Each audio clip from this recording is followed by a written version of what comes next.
Roll call, jump away, roll call, jump away. There's a meeting up in heaven, roll call. Is your name written there in the Lamb's Book of Life, roll call, brother, sister, roll call. Roll call. Good morning. Roll call,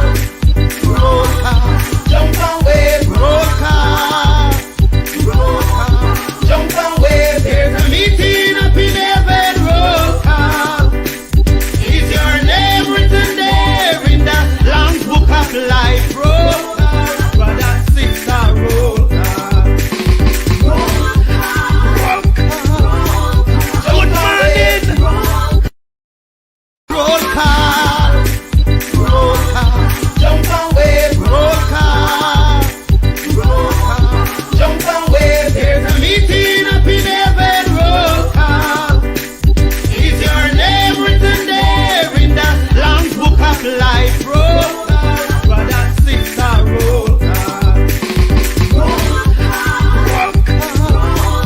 Good morning. Hello, happy Friday. Happy Friday to those in television land. Happy Friday to our silent viewers. Happy Friday to those in the chat. Hope everyone had a wonderful and productive week and looking forward to a wonderful and restive weekend. Tonight's topic is JLP 80th Rum and Jump Up Conference. And you're here with host Anne-Marie and Byron. Before we go into welcoming those in the chat, just a reminder to thumbs up the live as you come in. Share us out if you can. And if you're new to the channel, please show us some support by subscribing. And I just want to say welcome to all our new subscribers. Thank you so much for joining the Mystic Sensation family. And also thank you to those who have been on the journey with us from day one. And those who joined us along the journey and those who have joined us now, welcome each and everyone. We really appreciate each and every one of you. All right, so I am going to just welcome those in the chat. Earlier we had Darren, JD, Truck Life, welcome. Owen Steigel, Montague, Truck Life again, same time, God, it's Friday. I'm happy Friday, Mystic. Yo, happy Friday to everyone. He's saying Byron Jones, welcome. Byron said that them say Pernell Charles, all them believe in a rum boom. Out of St. Thomas. Yeah. And then Juba, happy Friday. Thank you for joining in. Don Mel, The Truth, RJ, again, blessed of Truck Life. Miss Yvonne saying good night to you and to you both and each and everyone in Jesus' name. Good night to you as well, Miss Yvonne. Thank you. Also, Cynthia B saying hello, my peeps. Blendan, Georgia, Sonia, Pauline, Andrea, Serene, Lyris. Welcome. Thank you so much for joining in, guys, as usual. Not going to delay. I'm just going to hand over to Byron so he can take us into the discussion. Yes, once again, Oni, thank you for that wonderful precursor there. Yes, my wonderful ardent listeners, big thanks for you all to pass through, right, on Fridays, right, tuning in with Mystic Sensation. Now we have seen that what I call the Jamaica Rum and Jump Up, right, the Jamaica Labour Party conference, right, has been behind us. But and let me give them in terms of that so-called big crowd support that they had gotten. But we are going to get into the intricacies and break down some stuff. And what I want people to be aware of, that in spite of a huge crowd that you have seen, right? Equally to the People's National Party party crowd, right? So I'm not going to get into, which crowd is bigger from which crowd is not, right? We are going to get into the situations of policies, right?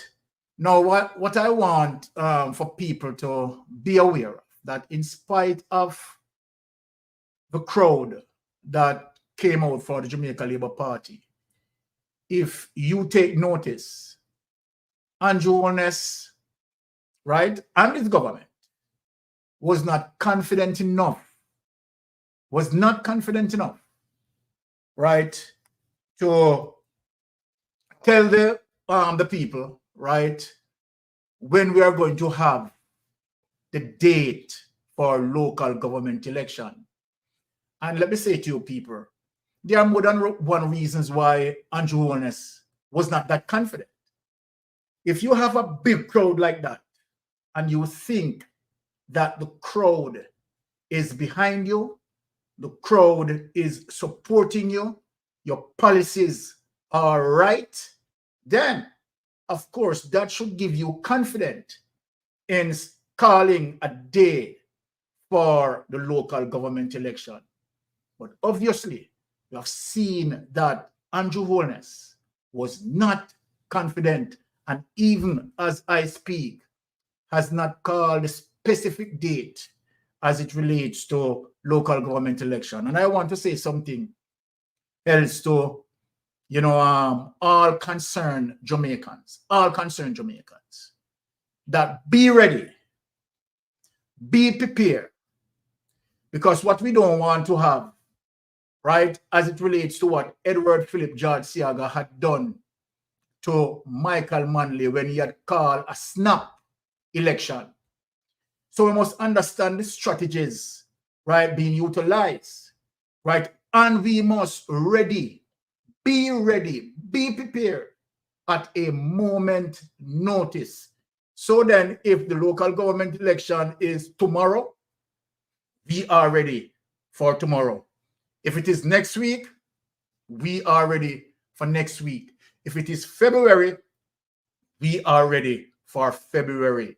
Whenever time he chooses to call the election, we are ready, because we know that the Jamaica Labour Party, as a result of them fail and pass policies miserably, right? And what they are utilizing is propaganda. So let us look on the methods as it relates to what used to pull out the crowd. Andrew Holness, right, is not confident to call the election because of the means that he had utilized to have the crowd gathering there. The means that he had utilized was simply buying crowd. We have heard as it relates to, persons being paid up to $12,000, $15,000, right, to be a part of the journey, right, as it relates to the conference. We know that, right? Some people get 8, some people get 10, and it varied across our level where, right, those persons being paid, right? So then let us talk. Serene Sue, they are still nervous about calling it. Exactly. So let us start. When you look at the method that Andrew Holness utilized as it relates to that crowd gathering there, he cannot be confident. He cannot be confident because he knows very well the methodology being utilized to have the crowd there. So he's saying to himself that really it is not genuine on policies why these people are here in terms of giving me the support. Andrew Holness knows that, right? Members of Parliament, right, as it relates to the Jamaica Labour Party, they all know what they have done as it relates to the trickery. Now, we have seen where, and we heard of instances in the past where they have been purchasing votes, right? Jamaican people, I heard some people saying that, okay, people need to take the money and vote them out, whatever it is, whatever it is. I am reminding Jamaican people as it relates to this particular government and the level of corruption as it relates to allegation.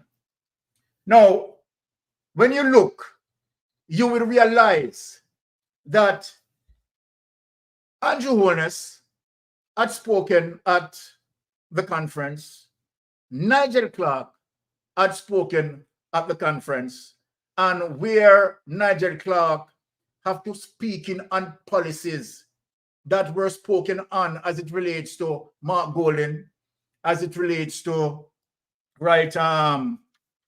items that they will increase, for us to take through the port, duty free.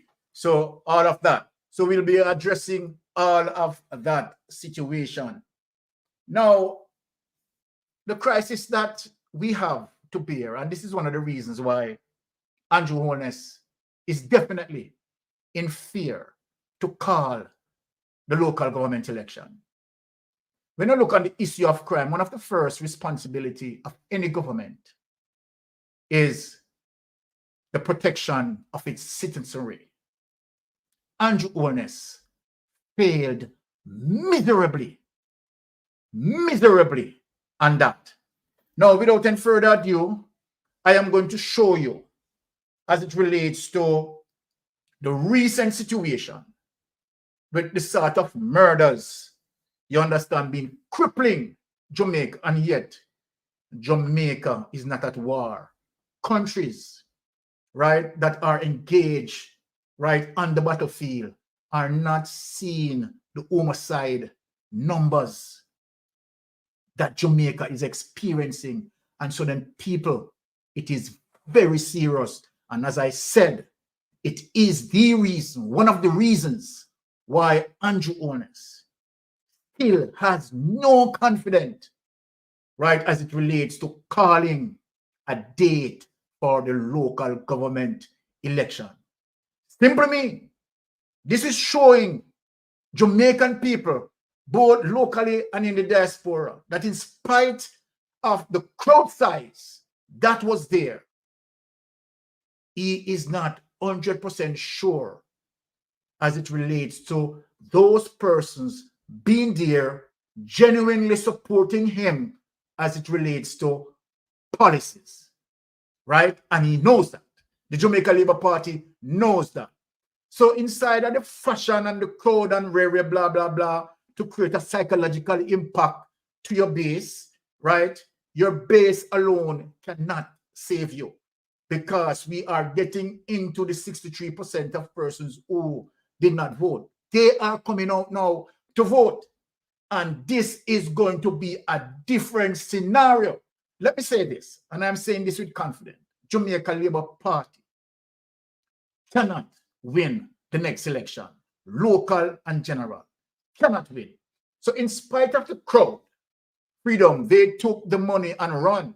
In spite of the crowd. Because, that crowd, I can assure the Jamaican Labour Party that amongst that crowd, you have People's PNP, People's National Party supporters who were simply there. And they're there for the money. They're there for the money, Because, of course, you are tricked them with your clocks, so the people are making sure that you are getting tricked this time around. Anything with the semblance, I am so disappointed. Well, guess what? I am not going to make that crowd, you understand, have no form of psychological impact on us. And let me tell you why, my friend, The true meaning of the crowd as it relates to, who are going to vote for Andrew, most of those people were not there as a result of policy and that Andrew is moving the economy forward. Tonight, I'm going to go through details and show people that Jamaica is in a serious situation. All those money that's spent, right? Might be going to feed back into inflation. So then I am going to show as it relates to the first clip where look on the type of homicide that Jamaica is currently facing, dealing with a Minister of National Security, right? That is a continuous failure, right? The Prime Minister has no policies as it relates to the crime fighting strategy. And the only strategy being utilized is the SOE. And we know that the method of madness, if it's for someone to do something over and over and expect different results from what he's getting. The SOE, right, data, right, is showing that it is not working. However, let us go through the clip because tonight we are going to break down some things. Arthur Phillips, my neighbor, went and she got $4,000. Yes, people join the wagon as a result of, look here, a man want eat a food and to tell to reach home before the conference ended. Yes, we even have situation where man at the conference are fight for money. Man at the conference fighting for money. So you realize, people, don't make this crowd get to your head for it to create this psychological situation, right? No, that crowd doesn't impress us. And really and truly, that crowd didn't impress Andrew Holness, right? And the members of parliament, because they know the method being used to pull out that crowd. Dan Mel, I can guarantee that a large percentage of the crowd were there to hear the election announcement. Exactly. And guess what? Having a crowd like that, let us reason, people, having a crowd like that, and you are confident of policies, you are confident about your leadership, you are confident about transparency, good governance, why not call the election and tell the Jamaican people that, yes, we are confident? Because remember, he said he knows how to turn it up and turn it down. And the man will know how to turn it up and turn it down, looking on a crowd size like that, and still in fear to call a date for the local government election can only mean one thing. They know the method that they use to draw the crowd there. And the method being utilized is simply cash for your presence. Cash for your presence being utilized. Now, remember, people, that the People's National Party, and I'm making a comparison right now, the People's National Party conference, remember, people, to show you that people go there. They were moved, right, by policies from Mark Golding, moved by the energy. You understand? As it relates to People's National Party, I have witnessed, even when the rain was falling, people stand there. People stand there, right? And the rain could not move them. So that goes to show you the passion, the energy, right? And the long anticipation of people wanting to see the back of Mark Golding. So if you are to compare the activities, right, and the circumstances in which the method being used, right, to pull the crowd there, you can see that the People's National Party, the crowd that was there, the rain couldn't move them. Just imagine, the rain couldn't move them. The rain was falling and people still standing, right, ramp up. Now, during Andrew Warner's speech, right, you have people who are walking out. People are fighting, right? All sorts of antics, right? And this is no lie. All the evidence and the clips are there to show, right? So without any further ado, okay, Dan Mel, I was offered 4,000 if I took the bus, or 15,000 if I drove plus gas. Now, put up Dan Mel. Right? Dan Mel, right? True testimony as it relates to what Dan Mel is saying. right? That she was offered $4,000 if she took the bus. And if she drive, right, she's going to get $15,000. So then, people, why are you, right, sort of cautious as it relates to the crowd? People, what you need to think about, think of the method being utilized to get the crowd there. People are going to go. Many of those youths who have gone there had gone there as a result of the money. Not about policies. Money around. You understand? And it's easy for me just, you understand? Just go join a thing for a 2 or 3 hour. I'm going to collect a $5,000, collect a $4,000, collect a $15,000. Yeah. Why not? You understand? Free money. You understand? We are on a thing. You understand? Yeah. One up there. Yeah. But remember, People's National Party don't have the money like that. And look at the People's National Party crowd not having the inflow of cash that what JLP had. And remember, I showed something as it relates to what Zara Burton, right, was investigating as it relates to foundation being set up by members of parliament and donations flow into those foundations. And this is one of the reasons why when they have foundations where it needs checks and balance on these foundations, because all and sundry could be putting money to fund the election, right? And we see that, and that is one of the reasons why Zara Burton, you understand, has been investigating this, and where policies and certain procedures need to put in place as it relates to where checks and balance can be done on these foundations. So that for better understanding. So without any further ado, let us show you this clip as it relates to the serious concerns. So we're going to watch Andrew Warner. We're going to dissect Andrew Warner's speech and Nigel Clark's speech later. So let us look on the situation as it relates to how the murder rate is plaguing our people. Without any further ado on it, play the murder 16. Okay. All right, people, let us hear this news as it relates to how the murder rate is affecting us. Homicide rate is affecting us.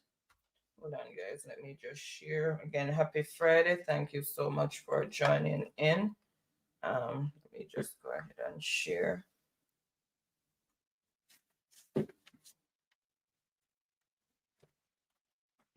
DCP Bailey revealed yesterday that 85 double murders have been committed in Jamaica so far this year, compared to 95 last year. He says the country has also recorded 16 triple murders, just one down from 17 last year. And 4 quadruple murders have been carried out so far this year, compared to 2 during the corresponding period in 2022. DCP Bailey says prisoners are behind several of the murders. He is therefore urging that proper programs be established in the correctional system to reform inmates. A lot of the violence that the general population is facing emanates from the prison. The directive, the order is given from within the prison. And I think we have to really pay some more attention to the prison structure, create proper programs for the inmates within the penal institution, ensure that they are exposed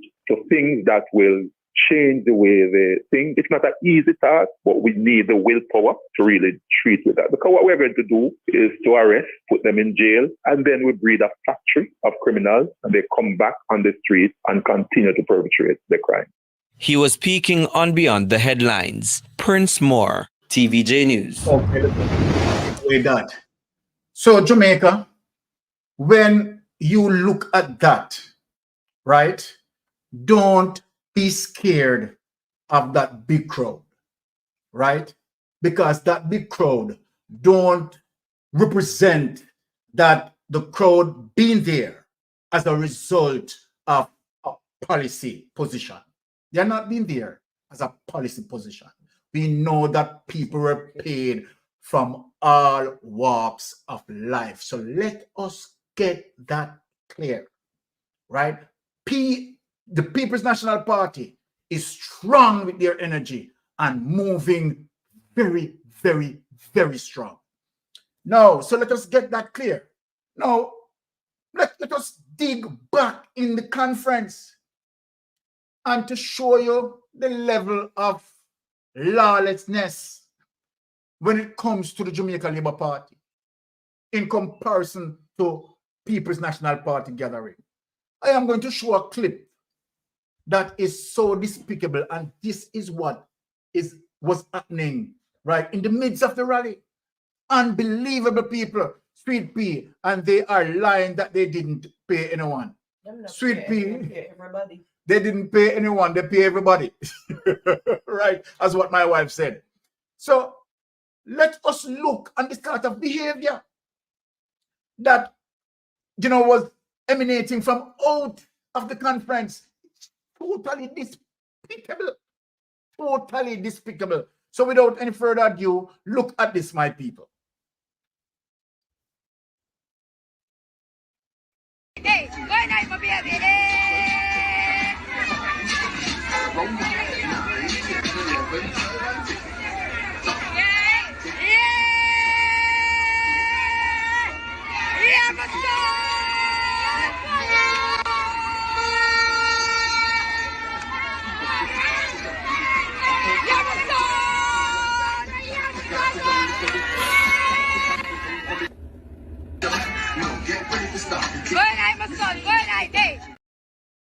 Okay. So then, when my ardent listeners, right, see the thumbnail, when we talk about rum and jump up, exactly what it is, right? Now, guess what?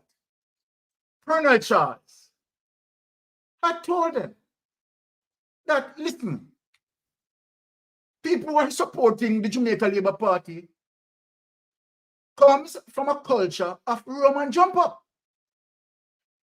not a culture of policies in terms of someone is going to vote for a policy position. No, majority of those, right, particularly those who in, you know, I would say, you know, areas like Tivoli Gardens and, you know, certain areas, right, strong garrison areas, right, they don't vote on policies. They don't vote on policies.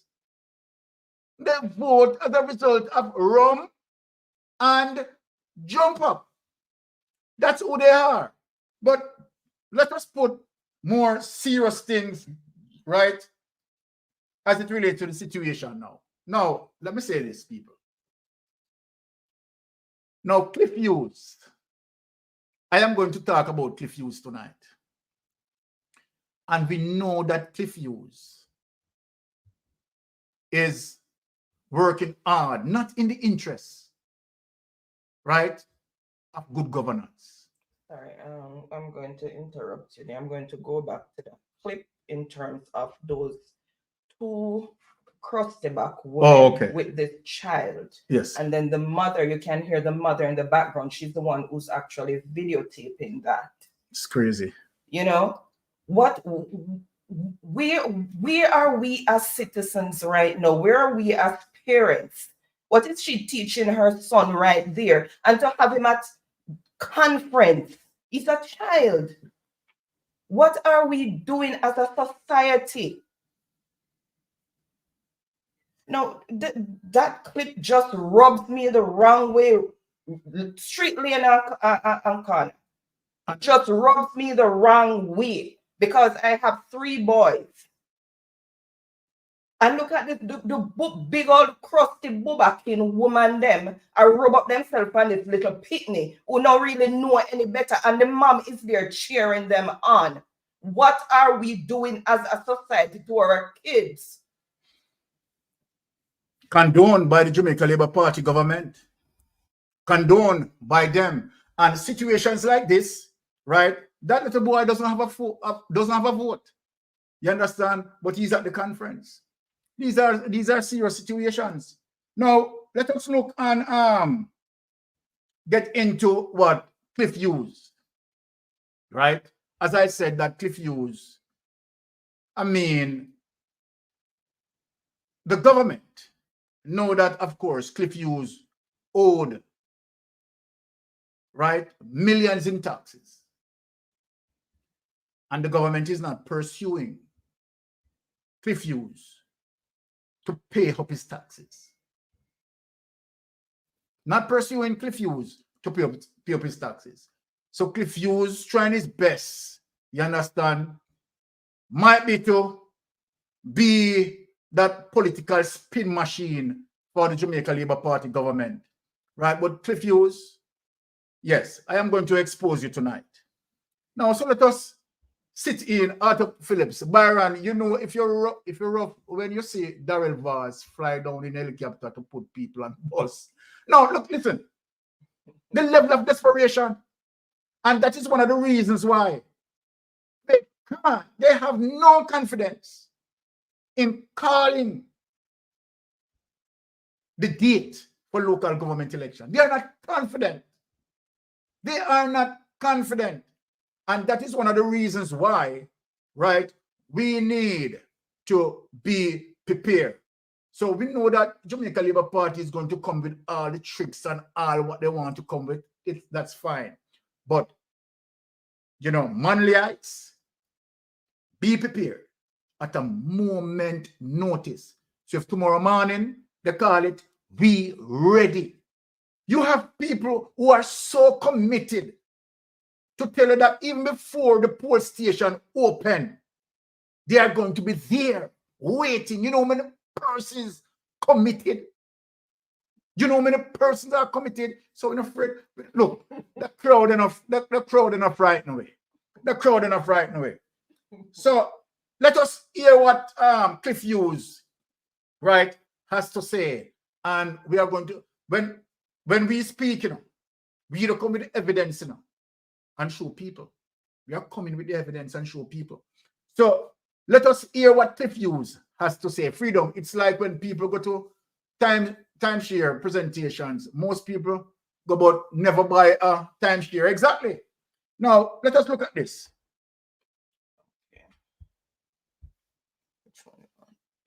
Cliff Hughes reaction. Okay. One sec, guys. All right, we're coming up with that clip. There.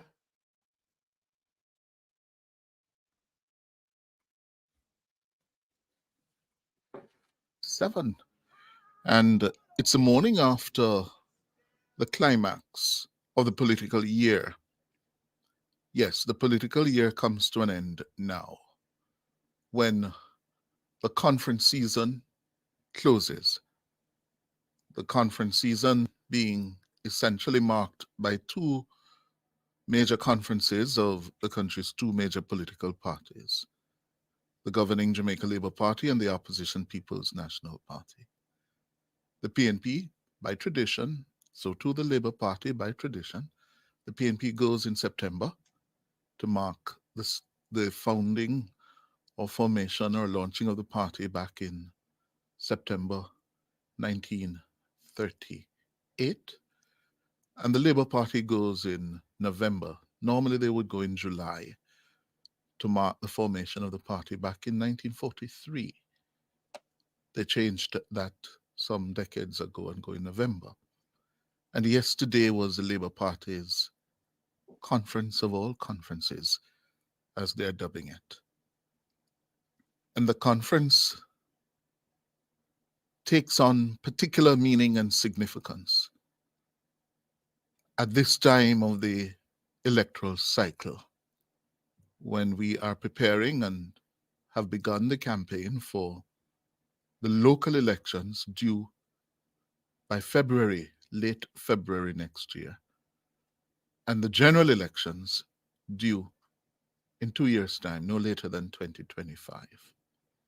The PNP, as I said, had gone in September, and they had put down a marker.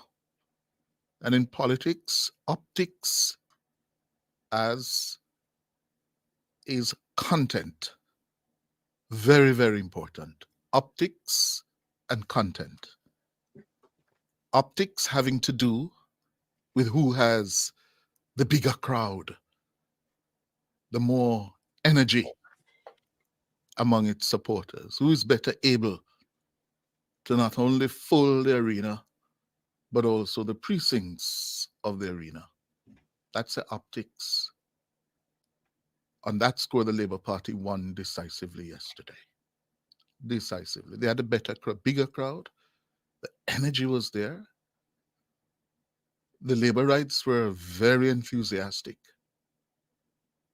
And the organization, the mobilization were clearly on show.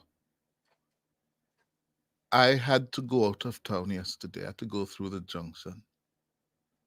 And let me tell you, the Labour Party supporters coming out of Norman Dunn's southeast St. Mary and Daryl Vars's western Portland, they were out in there, clearly thousands. Yeah. And it was noticeable by my observation that in those two constituencies and in parts of them, there were clear, obvious Labour Party strength. But as you went to the roundabout and head into central St. Mary, that disappeared, where we entered into PNP strength. Anyway, more on that. The point I wish to make in my commentary and analysis this morning, yesterday, the governing party of Andrew Michael Holness put on an impressive show. As I said, the place was crammed and overflowing. The crowd outside, when it peaked, was larger than those on the inside. The energy, the enthusiasm. I heard Ricardo Brooks, who was there yesterday, making the point this morning that the Labourites were obviously enthused because they had a message and they had a record. And what was very obvious to me, listening and watching on Nationwide YouTube channel, the organization, the production of the conference, yes, turn up. The choreography and the production of the message from the platform. There was one message. We have a record of achievement to run on. And it is kind of obvious. You can't be in government for going 8 years and seeking an unprecedented third term as a Labour Party government and run on promises. You have to run on your record of achievement. And I've said it before, and I'm going to say it again this morning. I've been watching the politics for nearly 50 years now. And I want you to think with me. Okay, so stop him. We're not going to make him go any further. Which government seeking a third term enough? We're going to stop him. My Jamaican people, we are going to stop him in the trap, in his tracks, right there. And as you heard Cliff Hughes, with his lies, with his deception, first,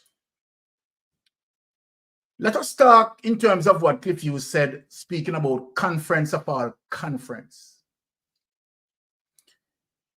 If you go back in history, the biggest conference ever in the history of Jamaica, done with Michael Manley, the largest conference. People can Google that and research that.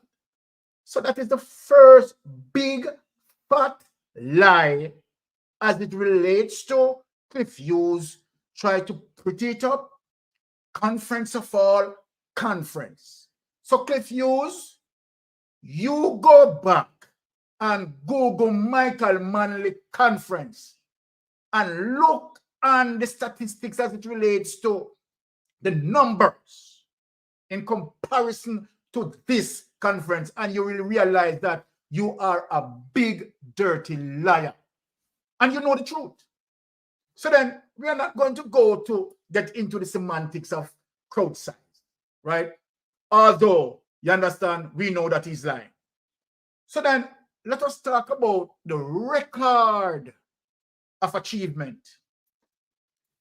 I am going to go into the economic track data and show you Cliff Hughes. So because it might be you have never gone into the economic track data, and this is why it is important for me to be here tonight to show Jamaican people locally and in the diaspora, right, the evidence of so-called Andrew Holness record of achievement. I am not going to stay.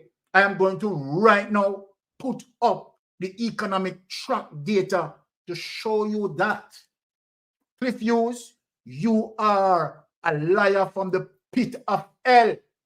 And I am going to show you the evidence that Andrew Holness is a careless failure and is failing miserably by the day. And I'm going to show you that Portia Simpson government bring much success. So more you stand up, Cliff Hughes. If you are listening, Cliff Hughes, if you never see the data, the economic track data, I am going to show it to you tonight. And we are going to go through it and show locally and in the diaspora, oh, what a liar you are. We know you're spin doctor for Jamaica Labour Party, but we here on social media, yeah man, we are going to get the evidence. We use real evidence. We use real facts, not exaggerative shoot. Sweet Pea, Cliff Hughes working hard at overtime for the JLP. So let me show him, man. Let me burst his bubble. Let me show him. Without any further ado, Oni, put up the economic track data. So Cliff Hughes, I want you to see this. And people, I want this to share so that Cliff Hughes can see this. So let us talk about the record of achievement that you brags about.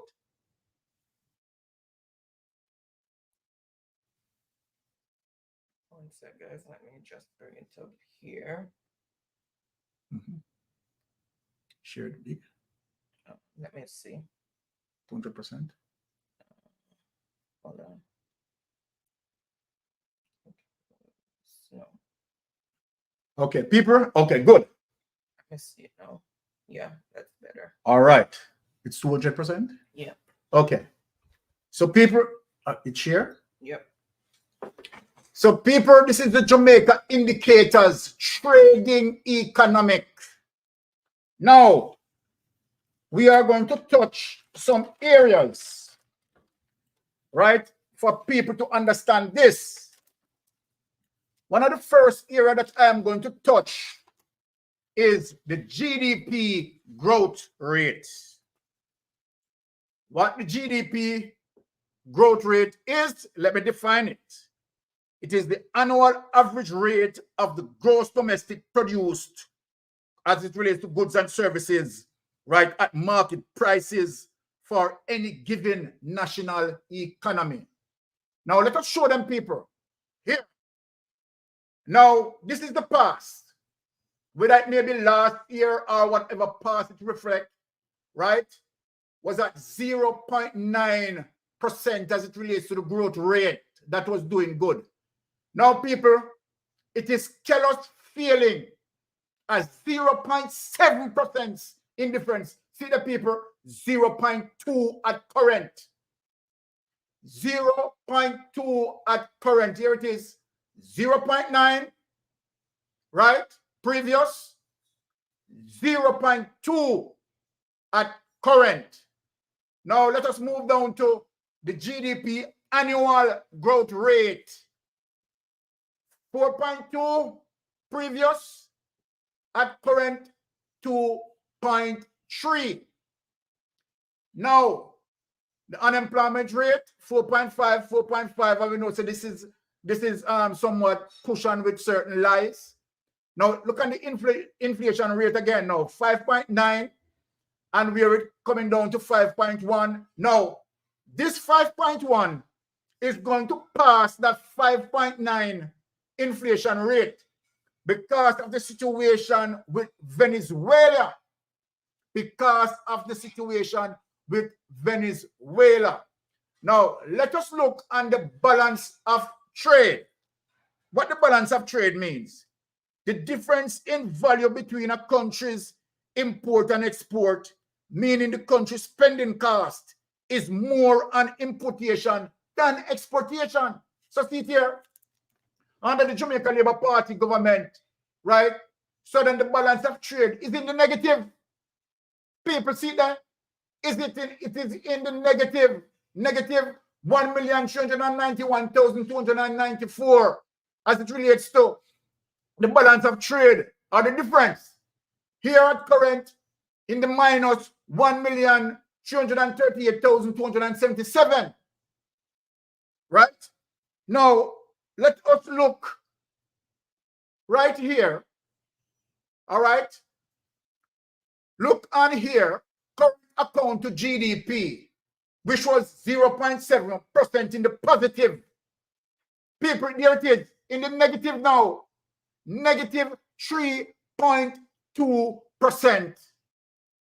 Here it is, the government debt to GDP, 92.3%, right? Barely paying 86.2%, right? When you look at this, right, as it relates to the government budget, leaving from a 0.9% to 0.3%. Take that away. Now, let me talk to the people. Now, people, as you see that we are in the negative, as it relates to, right, the balance of trade. Now, let us start. What that goes to show you is that we are not producing as much. We are not producing as much because the economy in which we are operating, we are more focusing on service industry. And that's why we're going to have later Dr. John Lennon join us when it touch more serious issues. We're going to bring back Dr. John Lennon to join us and to explain certain things. So let me talk to our people. The problem that Jamaica has and been experiencing right now is that we are not producing that much. You are seeing the balance of trade in the negatives, right? For a long period of time and continue to be in the negative. So then, when Cliff Hughes is saying, right, that Andrew Holness has a record of achievement in what? Come on, Cliff Hughes. Get back here. Come back here, Cliff Hughes. Freedom. Yes, Byron. Tell the people many about their tricks because many are unaware of the history, including myself, that's now learning. Thank you, Freedom. So come back here. Did you check that statistics before you come out speaking for the Jamaica Labour Party government?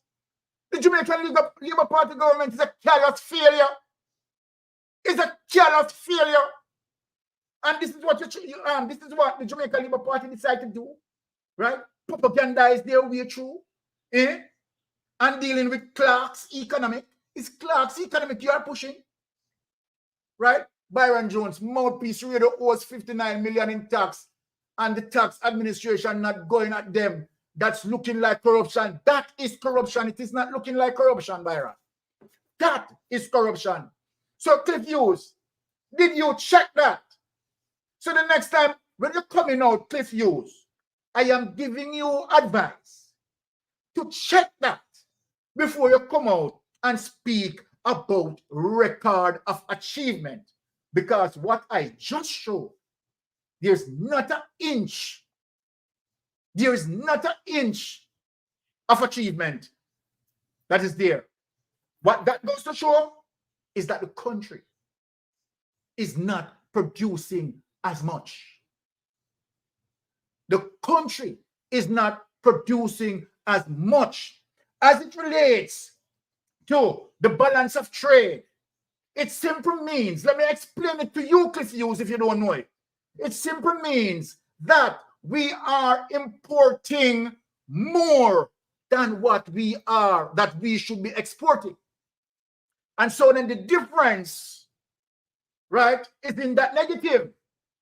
Goes to show you that that is speaking about productivity, that we are not producing that much. I would like Ralston Hyman come on and explain it to them, you know. Right?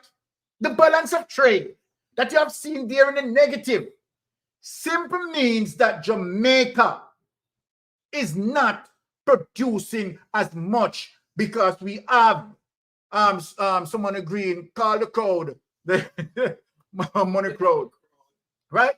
So when you are telling people, right, the lies about record of achievement with what? The only record of achievement that Andrew Holness and his government have is SSL. That so many things can wrong with SSL.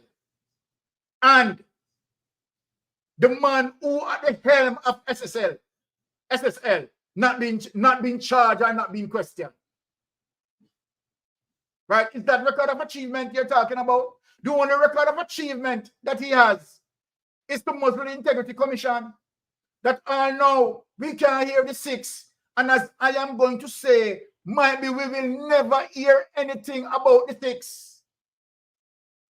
The only record of achievement that Andrew Holness has is that his wife, right, surrounded by a cloud of allegations and currently in court over land issue. That is the record of achievement. The record of achievement that Andrew Holness has, right, is to be investigated by the Integrity Commission. And God he knows, I believe it is more than 6. So tell me the record of achievement that Andrew Holness have.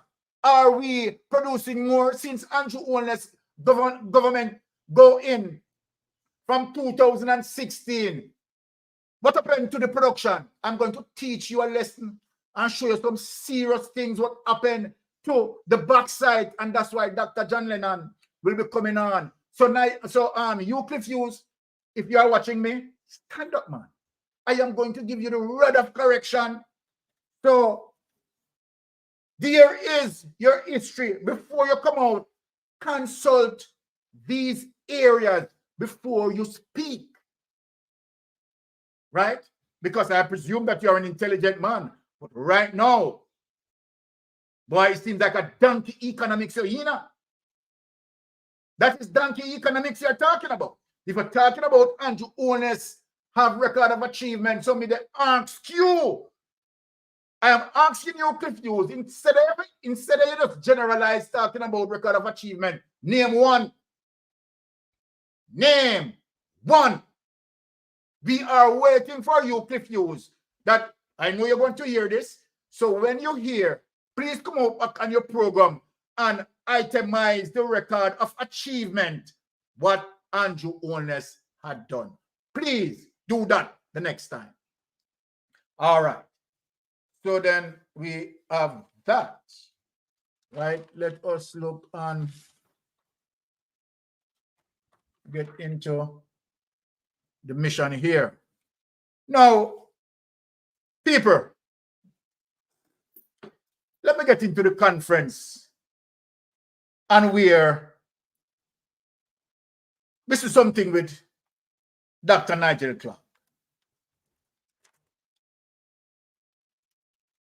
So then, to show you the antics and the semantics, the madness Let me play for you as it relates to JLP.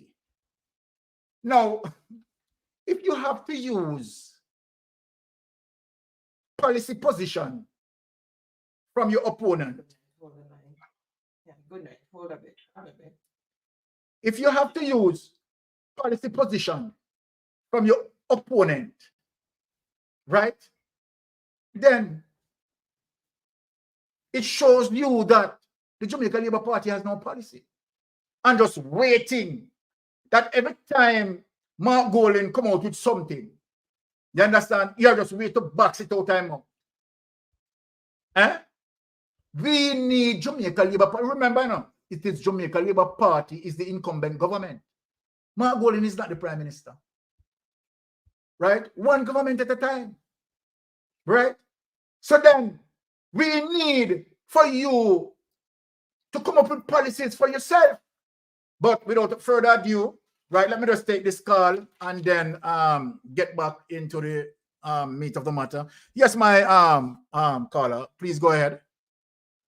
Yeah, because we mentioned these three record of achievement by the government is that Cornwall Regional Hospital, when it cost how much billion? Exactly. How much team? Nearly 14 billion, something like that. Yes. That is a record of achievement. Well, okay. Hold on. Let me help you with that. Hold on. Let me help you with that. It is a record of achievement, judging to the fact that it was coming from roughly about 4 million. Now the achievement as it relates to debt gone to 14 million. So that's a real record of achievement. Go ahead. Yeah. The amount of beryllium vehicle where we say get robbed. We never said that is another achievement again. Yes. Go ahead, man. And yes, and the amount of people where the bank are chop right now. People get people free. One time we are youth ago, the bank was a trusted institution. Now the bank cannot be trusted because people get chopped left, right, and center. Them talk about those records of achievement. We never what an achievement! What an achievement! Yeah. All right, so my brother, one more you just kick back because you know, say, you understand we're in the heart of the program, but thank you for calling and strength of yourself, my brother. Blessings. Yeah. All right. So then, you know, we're going to burn it as a result of the fire scorching over here now. You understand? Because we research. You understand? And we have come up with data to make the people them see, so the people can make informed decision to vote and stop from lying to the people them. Stop from lying to the people them. Now, let us get into what Nigel Clark has announced, as if Nigel Clark is just finally, you know, putting policies now to help the poor, because they're all about helping the poor. Nigel Clark may have something later for you, you know. May have something later for you. So I'm going to play now what Nigel Clark is saying right now. All right. Okay. Yeah. Wait, sorry, which one? Is it in the overlay? Yeah, duty free. Okay. Yeah. That's what I want to do. This one I have in the overlay. Who travel abroad will soon be able to bring in personal items at a higher value without having to pay customs duty. The duty-free allowance will move to $1,000 in the next fiscal year. Finance Minister Dr. Nigel Clark made the disclosure at the JLP's annual conference today. Jamaicans who are traveling from abroad are currently allowed up to $500 worth of personal and household items duty-free. That includes luggage that they carry with them on the plane and items that are shipped. When the new customs bill is debated and passed, things will change.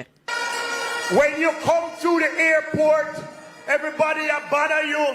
What you buy abroad, you buy this or you buy that. I bother you, I stop you, I make the line long and let the line. We are going to address the threshold. When you enter the airport, it was $500. We're going to move it come April to $1,000. Then there are persons still in Jamaica who import goods, whether through the post office or a courier agency. Some of these items are bought online. If the value of the item is over $50, it will attract taxes from customs. We're going to reduce the bureaucracy at the airports, reduce the bureaucracy at our ports. We're going to take a look at the threshold and the duty-free threshold. We're going to move it from $50 to $100 come next fiscal year. In his budget presentation in March 2022, opposition leader Mark Golding proposed that the tax-free allowance be moved from $50 to $150. In the meantime, with the feasibility study for unemployment insurance completed, Dr. Clark reiterated plans to introduce unemployment insurance so people who lose their jobs can get support for a period of time. Now, people, you know, never take bad things and laugh, you know. And you know why? When Nigel Clark, I come to the understanding that Nigel Clark believe that when he's speaking, he might talk to some, you know, some basic, most of who he's addressing, right, are primary students. Honestly. Because Nigel Clark is saying that when you come through the airport, them harass you. You understand? Them do this, them do that. And he's going to remove the government bureaucracy that is there. Nigel Clark. Now you're a party in a government. More often, no. Nigel Clark, may I ask you a question? Nigel Clark. Now you're a party in a government. Now you're a party, set them bureaucracies there. Eh? You never know. No, you're a party. Implement all of them something there. So then you hear Mark Golding with a little thing now and it sound good. Boy, I'm going to take this a nice stuff at the conference because I'm going to show the people them, you know, what we are doing for them. Look, that policy position is not yours. That policy position is not yours. And Nigel Clark, as of you forget, say you are the government. Eh? More often, no, if you're so quick, you forget that you are the government and it is the government bureaucracies, right? That you people implement. I only in a power, you know. That's like, I'm going to remind you. You never realize I only in a power. I only the incumbent government, you know. Eh? All right, voila. A PNP pass them policies there. Not yet clear. The bureaucracies what you are talking about. A PNP do it. But I'm saying to sick on head. Rosalie, teach and beat them. Blame and frame them. Yo, this is sick. This is sick, Nigel Clark say. The people them are harass, you know. The people them are this. And then go and move the government bureaucracy. So then what under now? A PNP, yeah, all right. A PNP put a PNP in a power. But I know a PNP in a power, man. And a PNP put up them policies there. You saw no wicked and lie. You saw no wicked and lie. Eh? You want to take Jamaican people for that? Eh? All right. Look, let me show the people themselves. Listen to me. This is Mark Golding policy position from, all right, Serene Sue. Most of the construction taking place is BPOs and high-rise residential building that the average person can't afford, which is true. And look what I'm doing with NHT. NHT was designed by Michael Manley, you understand, to assist the poor. No, the NHT is totally out of the poor. Someone know which government in a power, you know? Nigel Clark and Cliff Hughes. Eh? I wish government in a power, that record achievement for turn NHT. You understand? In a full system that is against the poor. The poor can't afford NHT house anymore. Right? A record achievement that.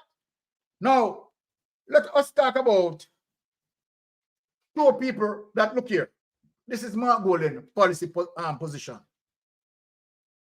Right? So let us show people who mean Jamaica well and who are thinking, right? None of the policy, none of what Nigel Clark had spoken about belongs to Jamaica Labour Party ideas. So guess what? People want to get that on our head. That's why we're going to play it. You understand? And let people understand that that policy is People's National Party policy, Mark Golding policy. It has nothing to do with Jamaica Labour Party. And them a government and them don't know so them in a government. And them a government and them a put up the bureaucracy and them don't know so them a put up the bureaucracy. This is madness. Watch this. Play this. With the explosion of the internet and access to online shopping, consumers can buy personal items from overseas and have them shipped to Jamaica. These are items that are not produced here. This has spawned a new industry of firms that bring these goods into Jamaica for online shoppers. But unless the items are less than $50 US in value, that's 7,500 Jamaican dollars, import taxes are charged on the full value of the purchase. The import taxes on goods valued at over $50 US are burdensome on consumers who shop in this way to achieve greater value. I'm calling on the government to increase the tax-free value on these imports of personal items from $50 US to $150 US. It will make a real difference. It will make a real difference to consumers who need to reduce the cost of living to them by using these new opportunities that modern technology and modern logistics have made possible. Okay. You know, people, see that? Mark Golding mentioned that in Parliament. And what Nigel Clark had done, right? Thief the man thing, right? So we are talking about plagiarism, you know. That is strictly plagiarism, you know. Right? Thief the man thing and come out, Ghana conference with it. You understand? No. That no give Cliff Hughes argument now if he said no. You understand? They are done well at the conference. Right? And record of achievement. Want to show them lie and wicked. Want to show them lie and wicked. But where them get the Earl Scabalin, blessed good night, Mystic Sensation family members and friends. Anyone hear about the Ministry of Crime the Prime Minister is planning to implement? Remember me tell you. Now, I want to play a little thing here. You understand? The strategy, what JLP is using, and I want Jamaican people to listen to me. And I want this clip to be shared. The strategy what they are using is what Donald Trump used.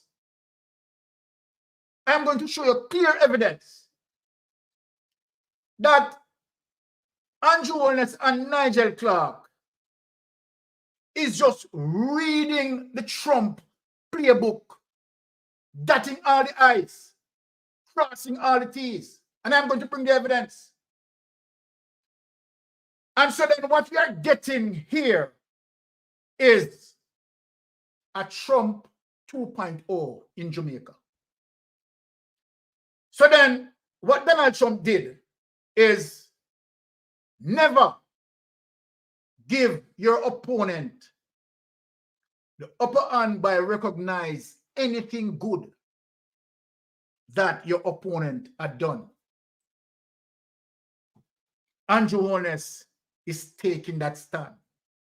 Never recognize his opponent by anything good that his opponent had done. Now, let me show you the clip where, and I mean, the whole world know that when Donald Trump in power, Donald Trump tried vigorously to damage Obamacare. We all know. And trust me, we all know that. Donald Trump tried vigorously to damage Obamacare. People, let me show you a sample of a clip. Now, please. Again, happy Friday. Thank you to everyone who's here. Really appreciate each and every one.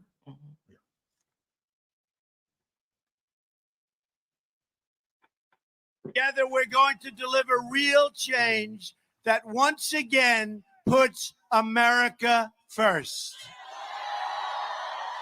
That begins with immediately repealing and replacing the disaster known as Obamacare.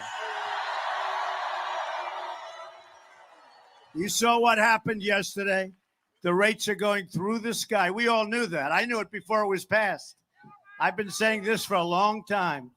My first day in office, I'm going to ask Congress to put a bill on my desk getting rid of this disastrous law and replacing it with reforms that expand choice, freedom, affordability. You're going to have such great health care at a tiny fraction of the cost, and it's going to be so easy. It's just been announced that Americans are going to experience another massive double-digit hike. Now, they said 25%. Forget 20. You'll take 25%. It's going to be 60, 70, 80, 90%. In the great state of Arizona, it's over 100%. It is crazy. 1 in 5 Americans trapped in Obamacare. So, my people, the evidence of the lies and divisiveness as a result of a capitalistic mind, an autocrat, a nationalist, a dictator. Andrew Holness is taking the same example, and that's why Jamaica, let me tell you something. If you mean Jamaica any good, people should run away from the Andrew Holness government. I am going to time with Donald Trump. Now, the next clip I am going to show you is to show you how Andrew, like what Donald Trump did in terms of attacking Obama, how Andrew Holness attacked Michael Manley policies. Same strategy that he copied from Donald Trump. Without any further ado, this is the evidence. Let me go observe. Okay.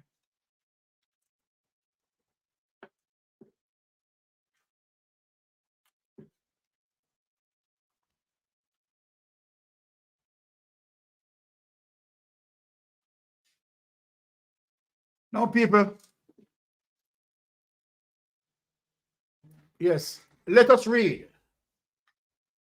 Here it is, the Observer. The old school trap Prime Minister Holness fell into on Manley, right? And this, Horace Bartolo, August 3, 2020. Let us read. Good night. Can you come back? Come back in 3 minutes. It's just Yes. to read an article. 3 minutes. Okay. So, all right. So let us read. Race, not communism, behind CIA's destabilization of 1970s Jamaica declassified US documents show Prime Minister Andrew Holness unwittingly, people, fell into an old school trap when he recently blamed the Michael Manley administration's misadventure for wasting Jamaica post-independence gains made by Jamaica Labour Party, right, administrations of the 1960s. Big lie. The Prime Minister regurgitated an old but effective propaganda. Read it, people. Effective propaganda that was manufactured by the US State Department and the Central Intelligence Agency, CIA, in their extensive and sophisticated covert destabilization campaign that successfully drove Manley's government from power in the 1980s. Since the 1970s, this propaganda has led to the construction of a false narrative of our history that depicts the JLP as the party that saved free market capitalism and the Jamaican people from the bondage of communism ideologies. According to the Prime Minister, that were foreign to us and did not serve us well. But this propaganda has warped our history and has hidden the truth from generations of Jamaicans who were born after the tumultuous years of the 1970s.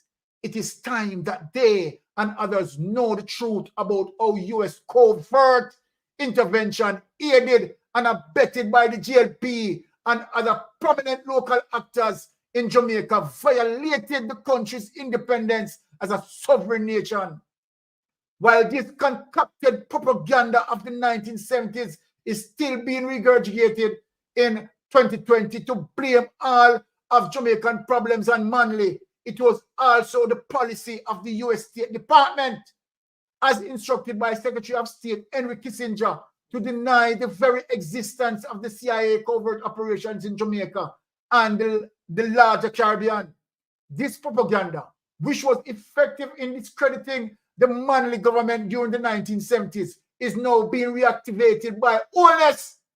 So people, Andrew Holness is a vicious person in 2020, accusing Manley of working with Cuban and Soviet communists, and Andrew Holness know that this is a lie from the pit of hell to take over Jamaica. This is the so-called misadventure and foreign ideologies that the Prime Minister is alluding to. It is now time to purge this false narrative from our national consciousness. Take that away. Take that away.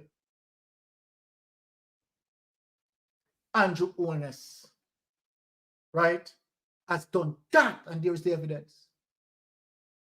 Right? Lies, propaganda, right? Taking and following Trump playbook, Trumpism in Jamaica. This is what Andrew Holness is doing, right? A dictatorship pattern and principle. You have seen what is going on in the parliament, and where the parliament now seems to be becoming a bedroom affairs. Just look at it. But that was not the only policy where Andrew Holness sided with Donald Trump. I'm going to show you something else where Andrew Holness also sided with Donald Trump. So just let me just take this call. Hello, good night. Good night. Yes, good night. Go ahead, call. A long time I tell people about when time in the 70s when I'm about the boom in 60s. Exactly. And Michael Manley come make people know road. And Michael Manley, them thing there, I just have few capitalism used to enjoy the booming economy of the 60s. Jamaica, they have telephone, you know, 1 and 2 people have telephone. Like a back torch, enough people used to use. Exactly. Back torch. You see, so they never enjoy nothing with them call the boom in 60. I just the boom in 60. I just feel a handful of people. You understand me? So people feel realize now, especially the 70-year-old people, them should have share them thing with them grandpicking them. You see? So cause 1 or 2 people used to have electric light. You see it? And come back to Holness take over with Siaga as left. Because a Siaga, you see you with the CIA, you see mash up the Jamaica economy, and them used to say a Manley fall. You see it? And even look on the bus system now. To win the election, the honest administration and mash down the bus system just Exactly. to win election. And again, you know, you see them smile so at the end, you know, because if the opposition win, you see all them the gang of 6, the 6 where them are hide, all them things just come out vote, you know. Exactly. So they must try everything, you know, to win the election, you know. Because when we hear about the bus fare, and the Minister of Transportation will come talk about fare increase or anything concerning transportation. How come the Minister of Finance come give that the message now?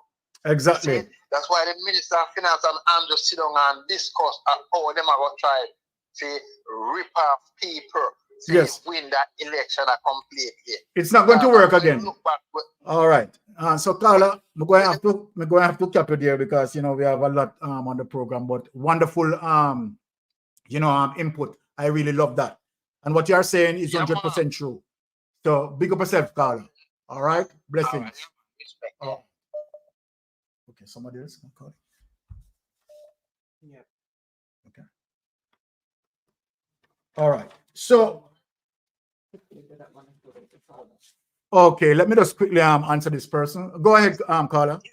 Yeah, Mr. Byron, good night to you and your beautiful wife who stood up for the poor people. Thank you very much. I have a bus. A few years ago, I used to carry labor rights and PMP to conference. One year I was carrying the labor rights. One of them passed a shirt and give me. I didn't put it on, I just threw it over my shoulder. And he said to the people in the bus, so this driver boy a spy, he can run the bus or go with all the way. Can you imagine? I'm telling you. So from that, I don't carry no more labor right to conference. Well, yeah, I mean, it is not a surprise for them to, always exhibit a sort of behavior that is so, unkind. We have seen that, in several instances. But go ahead, sorry. Yeah, a large crowd was at the conference. It was a mixed multitude. Some of the PNP friends came to me and said, money I give away, make you go put on good green shirt just to get the money, me boy. Yeah. Go on, put me down, go. You're not lying. You're not lying. Several people who were there, they were there for the money. And that is one of the reasons why him can't just come out, you understand, and said, okay, all right, February 15th is local government election. Him can't do it. He has no confidence because he knows the method of how the crowd, of getting the crowd there. He knows. Yeah, a mixed multitude. Exactly.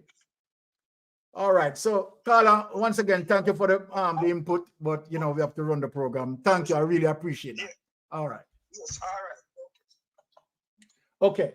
So let us show you how Andrew Holness lock in sync with Donald Trump. Now, which is going to again cripple Jamaica economy in the future. Trust me, right? As it relates to Venezuela. Look at this. And showing you that every move Donald Trump made, Andrew Holness supports it. Andrew Holness supports it. So let us look on the evidence.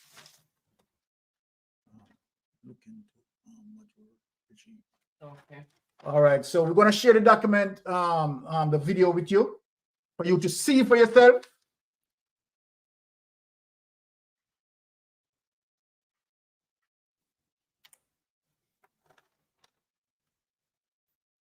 Tonight between the United States and Venezuela, one night since the Trump administration announced new sanctions, Venezuela's UN ambassador claims Washington is trying to start a war. CBS 4's Hank Tester covering the ongoing crisis. He's live tonight in Doral. Hank? Well, tough sanctions announced by the Trump administration. They're doing their best to run Nicolas Maduro out of the presidency in Venezuela. And at the same time, curry favor of South Florida voters, Cubans, and Venezuelans. Here's the story. It is really not a Venezuelan embargo. Early on, that term was in the headlines when the Trump administration announced an executive order would ban Americans from doing business with President Nicolas Maduro's government. This is not a broad embargo against all Venezuelan industry. It's been characterized as maybe embargo light, aimed at Venezuelan military and government officials and front companies who are selling off Venezuelan oil and gold.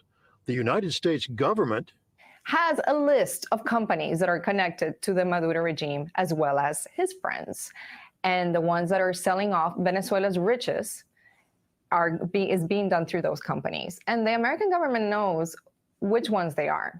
Americans can still do business with Venezuelan private enterprise as long as there are no ties to the Maduro government. There are no sanctions on doing business with businesses in Venezuela. There's no blockade in the traditional sense. The beefed up sanctions will freeze Venezuelan assets in the U.S. Humanitarian aid, food, and clothing exempt from the freeze. All this aimed at bringing down the Maduro regime. And the word embargo, hard to ignore. And even the sound of the word embargo, right, has some significance in this community. And so it's very symbolic, in fact. And for the Venezuelans and the Cubans now to say, well, we not only have an embargo on Cuba, now we have an embargo on Venezuela. The sanctions will be tough to enforce, critics say, but there is symbolism. It's symbolic. Now, is it symbolic because especially this president wants to make sure that he continues to have a very positive influence on the Venezuelan community here, just in time for the 2020 elections? Well, the Venezuelan foreign minister says that this is nothing but waging war on the Venezuelan people. And just a reminder, these restrictions do not include travel restrictions for Americans going to Venezuela. That's the very latest. I'm Hank Tester, CBS 4 News. Okay. Back to you. All right. Searching for the best Canadian cannabis, weed, reefer, Mary Jane. Okay. So let us put some context to this in terms of Donald Trump madness. What Donald Trump accused Maduro for is as a result that he claimed that Maduro doesn't want to venture a free and fair election. Remember, this was the fundamental issue that Donald Trump is saying, right? He's going to pressure Maduro, right? Because Maduro doesn't want a free and fair general election. Now, people, as we speak, what Donald Trump, as it relates to allegation, right, that now he found himself in a position where, as according to allegation, wanted to steal the election. You see the hypocrite he is? Eh? You see the hypocrite he is? Yes. No. Knowing to the fact that he accused Maduro, you understand? As it relates to not wanting to have free and fair election because of certain policies that he doesn't like. But look now, he's now before the court for the same thing. For the same thing that he accused Maduro for. No, but apart from that, that he applied embargo on the Venezuelan people. Look what Andrew Holness, government had done in support of Trump embargo. Let me put it up, people. You understand? This is facts. Now, put up that.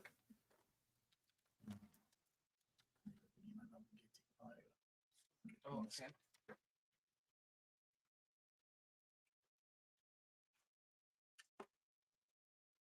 Now, it's shared on it? Should. Yeah. Okay, so it's shared. Okay. All right, 200. Okay. So, I hope my ardent listeners, you can see this. I am just showing you how Andrew Holness lock in step, lock in sync with Donald Trump.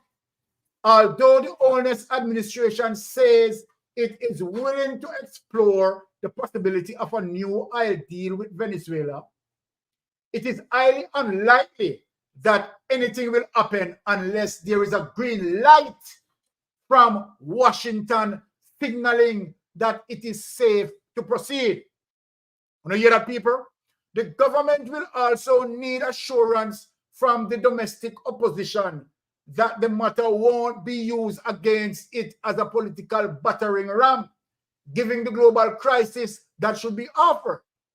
But even if Kingston crosses those hurdles, striking an ideal with Carcass will require a nimble diplomacy rather than leading-footed statecraft with which it approached its recent relationship with Venezuela. Notwithstanding Nicolas Maduro wished to emerge from the thrall of sanctions. For a while, Jamaica and Venezuela maintain formal diplomatic ties. Their relationship is badly frayed. Contact between them is minimal. That is not to say the situation cannot be rescued. After all, the United States, which maintains heavy diplomatic and economic sanctions on Venezuela, recently sent envoys to Caracas to scout out the possibility of improving relations and reopen Venezuela's oil spigots to America and the West. Venezuela used to be Jamaica's major oil supplier. People don't look on it. Venezuela used to be Jamaica's major oil supplier, providing at one stage up to 23,000 barrels a day under its Petrocarib facility, under which beneficiaries paid cash for only 50% of their purchases. The remaining half of the debt was converted to long-term soft loans. Listen, people, here it is. The remaining half of the debt was converted to long-term soft loans. Sweetheart, deal this at rates as low as 1% if the money was invested in domestic development projects. Look at that. By the time the scheme folded in 2019, Jamaica, over nearly 14 years, had flows over US $5 billion in Petrocarib funds at a time when multilateral and private markets were lending it little at high interest. Further, in 2015, with Caracas coffers low, Jamaica was able to pay down $1.5 billion of its Venezuela debt at a huge discount. Look, listen to this, people. Further, in 2015, this is Portia Simpson time, people. Portia Simpson time, not Andrew Holness time. With Caracas coffers low, Jamaica was able to pay down $1.5 billion of its Venezuela debt at a huge discount, helping to put a noticeable dent in its own debt to GDP ratio. But in recent years, now, under Andrew Holness government, people, let me repeat that. Under Andrew Holness government, Jamaica's relationship with Venezuela have turned decidedly sour, particularly in the wake of US sanctions against Nicolas Maduro left-wing government after a disputed presidential election, which the Venezuela opposition claimed was neither free nor fair. At the Organization of American States, Jamaica voted in favor of a slew of resolutions orchestrated by the United States to isolate Venezuela. Take that away. Take that away. So people, when Mystic Sensation come on a Friday, will come with the evidence and the damage what Andrew Holness had done to Jamaica. Serious damage. This is a very serious damage. In 2015, under the Portia-led government, Portia Simpson-led government, we enjoy a sweetheart deal with Venezuela, where we are getting over 23,000 barrels per day. Rosalie Ricketts, where was Andrew when Michael was in politics? He was born in 1972. He needed to read about history. Exactly. Just look. And Andrew Holness follow Donald Trump. Side with Donald Trump. And I don't want people to talk about United States is a big economy and pressure would apply on Jamaica and blah, blah. I remember when Michael Manley stand up against apartheid in South Africa, right? When no other Caribbean people had done it before. Michael Manley lead the campaign. And burn apartheid. Michael Manley done that, stand up against big first world countries. Michael Manley had done that. We had seen that again recently. Andrew Holness, you understand, failed as it relates to his foreign policy, right? Stand in solidarity with Israel as it relates to what been happening where thousands of children being killed. A humanitarian crisis. You understand that this government supposed to stand and defend, right? He backs down. This is the Prime Minister that we want to give a third chance. A third chance to do what? Right? To embarrass Jamaica. And continue to embarrass Jamaica. Look at Jamaica today. Right? Other Caribbean countries turning their back against us. Seeing what we have been carrying on with in our parliament. Seeing how we are crippling and maligning the rails of justice, right? By suppressing our integrity commission, right? Other Caribbean countries are looking in and see all of that. So then we're not afraid of them big crowd.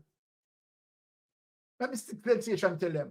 We're not afraid of them big crowd. Because majority of them people go there for them belly full. You understand? And go there for them nightcap. So we're not afraid of the big crowd. Tell them to call it. And we're ready anytime I'm ready. You understand? We're ready and waiting, as a matter of fact. We are going to be waiting at the poll before the poll even open. So we're not afraid of the big crowd. You understand? Because we know who make up the big crowd. Some of them didn't have no vote. Because some of them are living criminally. Right? Some of them, right? You know them did it for the money. Some of them, to be honest, goes here to see if the Prime Minister is going to speak on certain issues as it relates to moving the country forward. He didn't do that. He didn't do that. Some people go there to see if the Prime Minister have any policy plan where he's going to deal with the crime situation. He didn't do that. He failed. So Cliff Hughes, you and your big old fat lie go to the pit of hell. Right? Mystic Sensation is here. You understand? Doing the research. All right? Now, hello, good night. Yes, go ahead, Carl. Look, with the bus fare, Kingston, St. Andrew, and St. Catherine, it carry 26 parliamentary seats. That is 5.5 less and less for the half of Jamaica vote. So if the Prime Minister try to catch this at 26 seats, yes, that's the first step we make now. So I want the Jamaican people to realize as when him offer the bus fare, the bus just travel between St. Andrew, Kingston, and St. Catherine. Exactly. So, and that is that those three parishes carry 26 of the seat. So and if it is less 5.5 less half of Jamaica, the seat.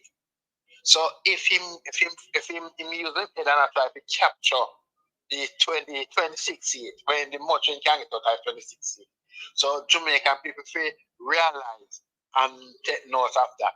Look exactly. From 2020, Michael Phillip at one bridge fix between Chillan and Manchester. I know him don't look on it. So him a tie for Michael Phillip. Just said the people that are look at him after him not no work like him here. So him use one whole heap of political tactics. Exactly. Election and the people them now really look into it. So but, I want the Jamaican people to take note. Carla, I am glad.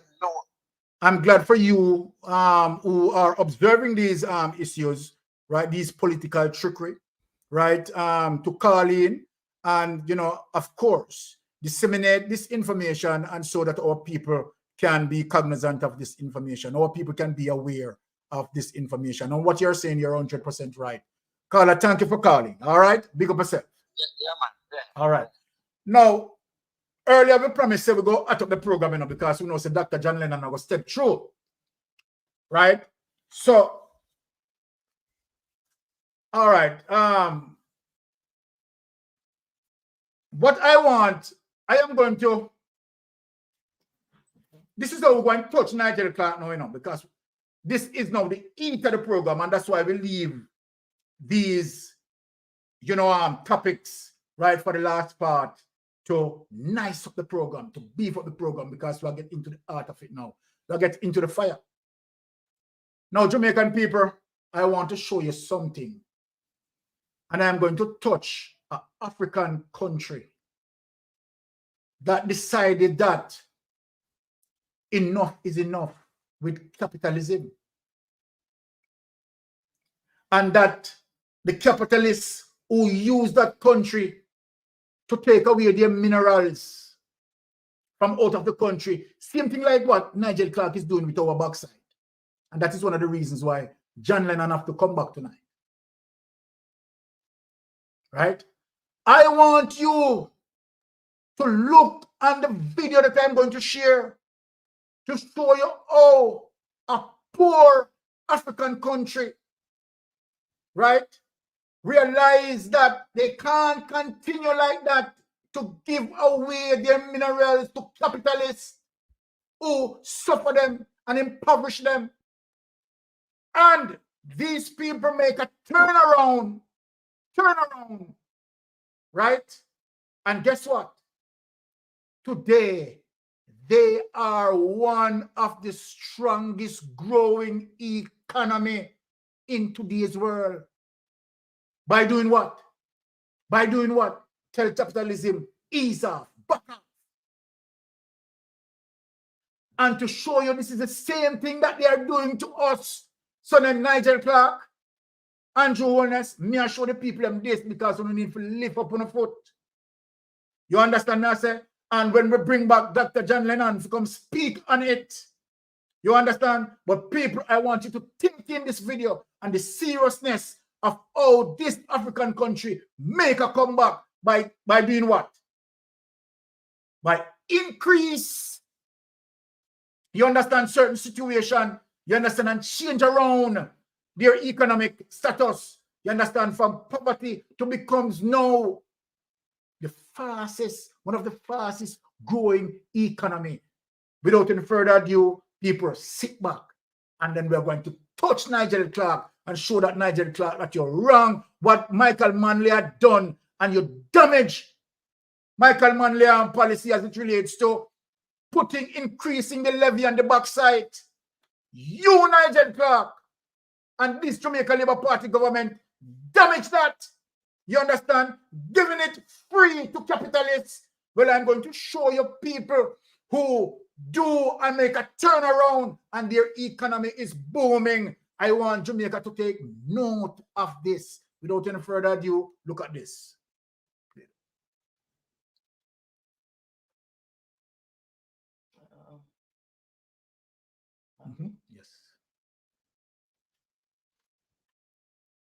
What is the fastest growing economy in the world right now? Niger is the fastest growing economy in the world. Congratulations. Yeah, that's what happens with change. Don't be afraid of the dark. Be careful with stars. Not every light is shining guided, baby. So let them rain on your spark. Now, what happened exactly? Niger used to sell a lot of uranium to France, and France set the price. You remember Niger? This is a beautiful country, Niger, on the map. We're just going to put the map so some of our people can understand where Niger is. I know we don't always know. Lovely place, very hot indeed. They sold their uranium to France exclusively, and France set the price. So I'm selling you my stuff, but you set the price because you colonized me. So because you colonized me and you taught me how to speak French, now you can set my price. Niger, for some of you know, we spoke about this very, very much. they toppled the president named Mohamed Bazoum. After toppling the president, they changed the price of uranium. Uranium, for those of you who don't know, is used for nuclear power. It's used for electricity. Okay, people use electricity created by uranium. Niger sold most of his electricity or most of his uranium to France exclusively. France produced electricity, then France sold electricity to some of the countries in Europe. Meanwhile, Nigerians had no electricity back home. That's how it happened. Until the military government took over power and kicked off the president that wasn't working for the people. Now Niger has become the fastest growing economy in the world. Congratulations. They've upped the price. No more favors to nobody. No more helping people because they taught you how to speak French and eat pizza. Not pizza. What that stupid cheese again? Whatever. Yeah. No more of that. That's how now Niger is the fastest growing economy in the world. Unfortunately, there still are some of the poorest country in the world, or one of the poorest country in the world, but definitely one of the fastest growing economy. Awesome stuff. So now we're going to talk about Mali. Remember Mali? Here's Mali, a map of Mali, beautiful place. I know some of our brothers don't know where this is, so we can understand. Africa is a big continent. Okay, we have like 54 countries. It's a big continent. Different cultures, different tradition, different people, lots of things. If you've never been to Africa, I encourage you to come and visit, come have a look. You will love it. From Ghana to Tanzania, from Morocco to South Africa. So you think you know Wix, but do you really? First up, we've got Africa, lovely place to be. Okay, so what happened in Mali? Mali has just signed a contract. Guess with who? With Russia, about developing a refinery of gold for production. So Mali has signed a contract with Russia for producing gold. Mali has lots of gold. And unfortunately, for many, many years, like many other African countries, Mali and whatever product it is, will send to Europe or any other country. That's where they're going to work on the product, impoverishing the people in the country. Now, Russia is willing to come to Mali and construct a refinery with Mali in order to produce gold for the Malian people. Congratulations! Yeah! So Mali military government has officially entered into an agreement with Russia, unveiling plans for a state-of-the-art gold refinery project to be established in the Malian capital, Bamako. The deal, which spans 4 years, includes the construction of a refinery capable of producing a substantial 200 tons of gold annually. Congratulations, Malian. Fellas, let me put it this way. I'm going to break it very easily for you guys, okay, so you can understand. Mali, like Burkina Faso and Niger, were tired of their president because presidents seem to be working for his own interest and for the interest of foreign nations. Yes, Malian people were very impoverished while the countries had so much gold, and the gold obviously was sent to other countries. Now the Malians have chosen to create their own refinery. Many years before that, the gold was exported to France and many other European countries. That's where the gold will be refined and produced for consumption. Now, what does that do? When you go and create a refinery in another country, the host country where you get the mineral from is impoverished, because a refinery in Mali means more jobs for Malians. It means more expertise for Malians. It means knowledge for Malians. It means creating, growing an economy in Mali. And that's one of the biggest deals with many African countries, whether it's Cameroon or Gabon. These countries have a lot of timber. They have a lot of wood, a lot of trees, but they have to take the trees and send it to Europe. That's where the trees are going to be refined.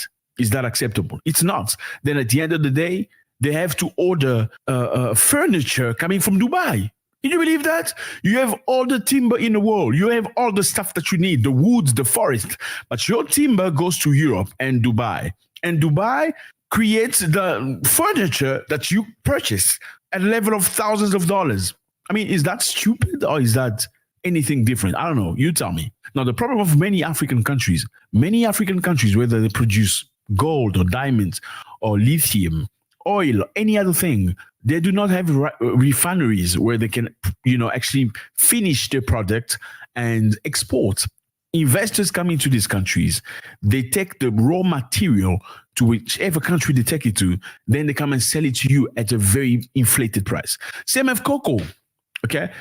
Ghana and Cote d'Ivoire are the biggest producer of cocoa in the world, but they buy their chocolate coming from Germany, France, and Belgium.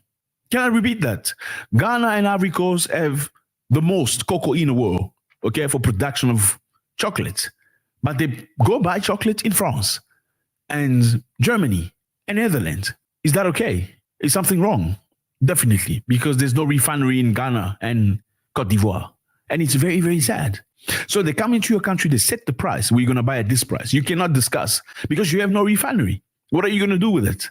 Africans have no refinery for lithium, for production of cars, electrical cars and cell phones and all that stuff.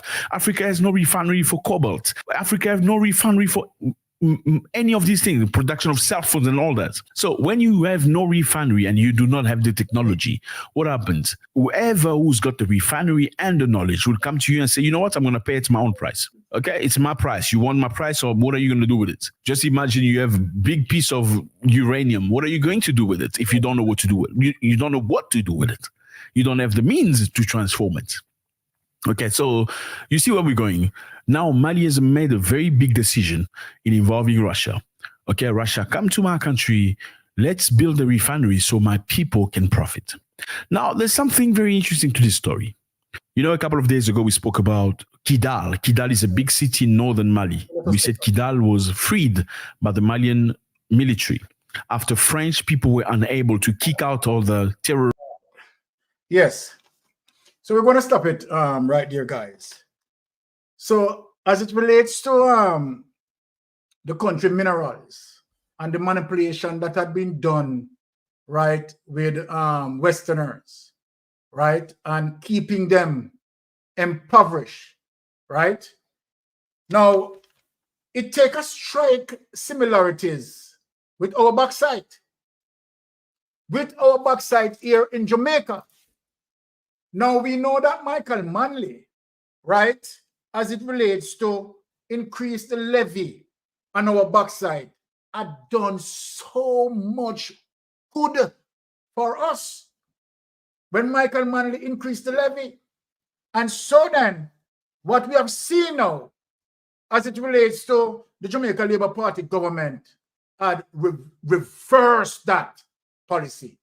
Now, the levy is being zero. We are not making any money from our bauxite, and we are giving away our bauxite for free. This is wickedness and cruelty to our nation. Now, I am going to go and show you what Nigel Clark had done so Jamaica can see the position what Nigel Clark had taken on this. Without any further ado, and then, of course, I am going to allow John Lennon to speak on the issue where the bauxite is concerned. So let us show the Jamaican people the policy decision what Nigel Clark had taken on this. In saying that, I just can't understand it why he think that that decision that he made, giving our bauxite for free, is a good decision to save few little jobs. I want to show Jamaican people how much we used to collect from our bauxite levy. How much we used to collect. So without any further ado, let me show the evidence.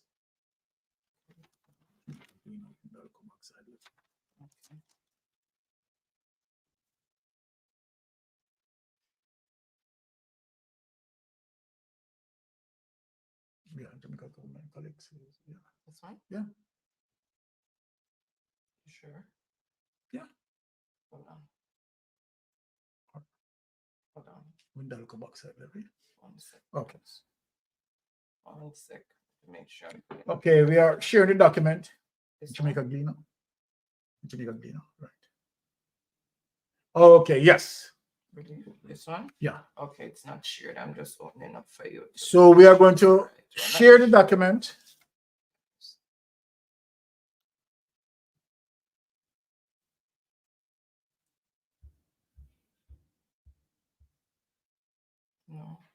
What did I just do with it? One step. Just bear some patience, guys. We're coming up with a document.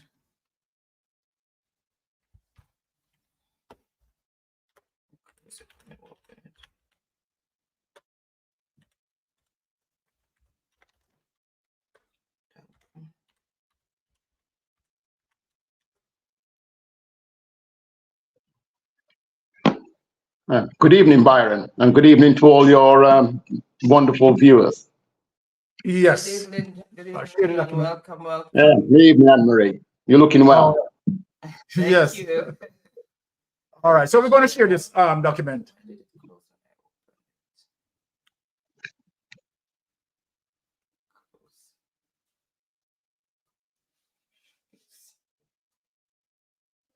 What is going on?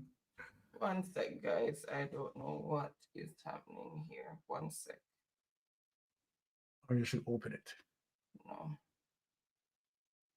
Kind and perfect. Easy. One sec. Just give me a minute there, guys. Let me just.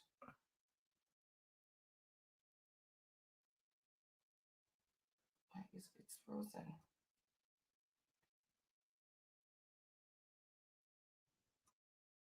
Okay, there. Let's try sharing it again. Are you guys seeing it? All right, they're seeing it now. Okay, all right. So here it is. Let us bring up this document. And this is Nigel Clark position with Dalco Bauxite levy relief will save jobs, right? As according to Clark. Crazy. Published Thursday, July 20, 2023. Minister of Finance and the Public Service, Dr. Nigel Clark, made the announcement during a statement to the House of Representatives on Wednesday. Right? The government has agreed to provide Windalco with a 2-year relief from the payment of the bauxite production levy, which it says will save the jobs of hundreds of Jamaicans. Jamaica will forego an estimated US $10 million in levy payments from the company over the period, right? Now, Minister of Finance and the Public Service, Dr. Nigel Clark, made the announcement during a statement to the House of Representatives on Wednesday. He said the waiver is about jobs and foreign exchange. That's what he said. Without a waiver, the plant would close, relatively high-paying jobs will be lost, and growth will take a hit, he noted, as according to him. Clark told the House that Windalco employs 600 persons directly and 1,187 others indirectly. During the period of the waiver, the jobs at Windalco will be maintained. Windalco has committed to producing alumina in terms of volume at a level that is 10% higher than what was produced in 2022. You hear the madness, people? We will also seek during this period to revise the bauxite production levy regime to make Jamaica more competitive in this industry. Or to make Jamaica competitive. The finance minister said, Clark told the House that the period of the waiver will allow Windalco the latitude it will need to put in place the systems to make their business viable. He explained that the company has been faced with serious challenges in the past few years, including an extremely high cost for producing alumina, coupled with the very uncompetitive cost for the product on the world market. As such, Windalco has experienced significant losses. These losses have persisted, and without significant adjustment to the cost structure of the operations, the only fully privately operated bauxite alumina company would have to close down, Clark said. He said the government will ensure that a payment schedule is developed for all outstanding amounts owed by Windalco for bauxite levy occurring from the previous periods. Right? Take that away. All right. All right. So, Dr. John Lennon, welcome to the program. Right? Yeah. Right. All right. I know that you have been, very active where this bauxite concern. Is something wrong with the mic? Okay. No, I can hear you. Okay. Now, we know that Michael Manley, right, did increase the bauxite levy, and that had done well for us, right? I think. No, it did wonders for us, Byron. It did wonders for us. All right. Yeah. In my opinion, it's the greatest thing any prime minister's ever done for Jamaica. Ever done for Jamaica, Michael Manley, in terms of increasing the bauxite, right? Now we have seen where even when we used to go to school back in the days, free uniforms, free lunch, and children well fed, as it relates to free tertiary education as well. Free tertiary education, which helped some of them, right? Yeah, exactly. All of those who were over 50. Those who were over 50. Exactly. Yeah. So what I want now, as it relates to the comparison between then and now, right? As it relates to what Nigel Clark had done, right? Is it a prudent move that Nigel Clark made? Of course, it's not prudent. First of all, he said that we don't get any money from bauxite. So when he's talking about the $10 million, right?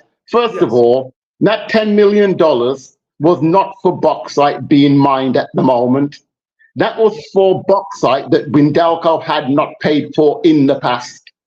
Windalco, they worked out a deal with Windalco for Windalco to pay back $35 billion. Up to that date, when Nigel Clark made that speech, Windalco had already paid $25 million of it. You with me? So $10 million was still outstanding. That $10 million now, he's just written that off. So they were never paying the levy. What they were doing was selling our bauxite, using our bauxite and alumina to pay for the bauxite that they'd already mined. Huh? Yes. How does that make any sense whatsoever? So it's far from prudent. Completely the opposite.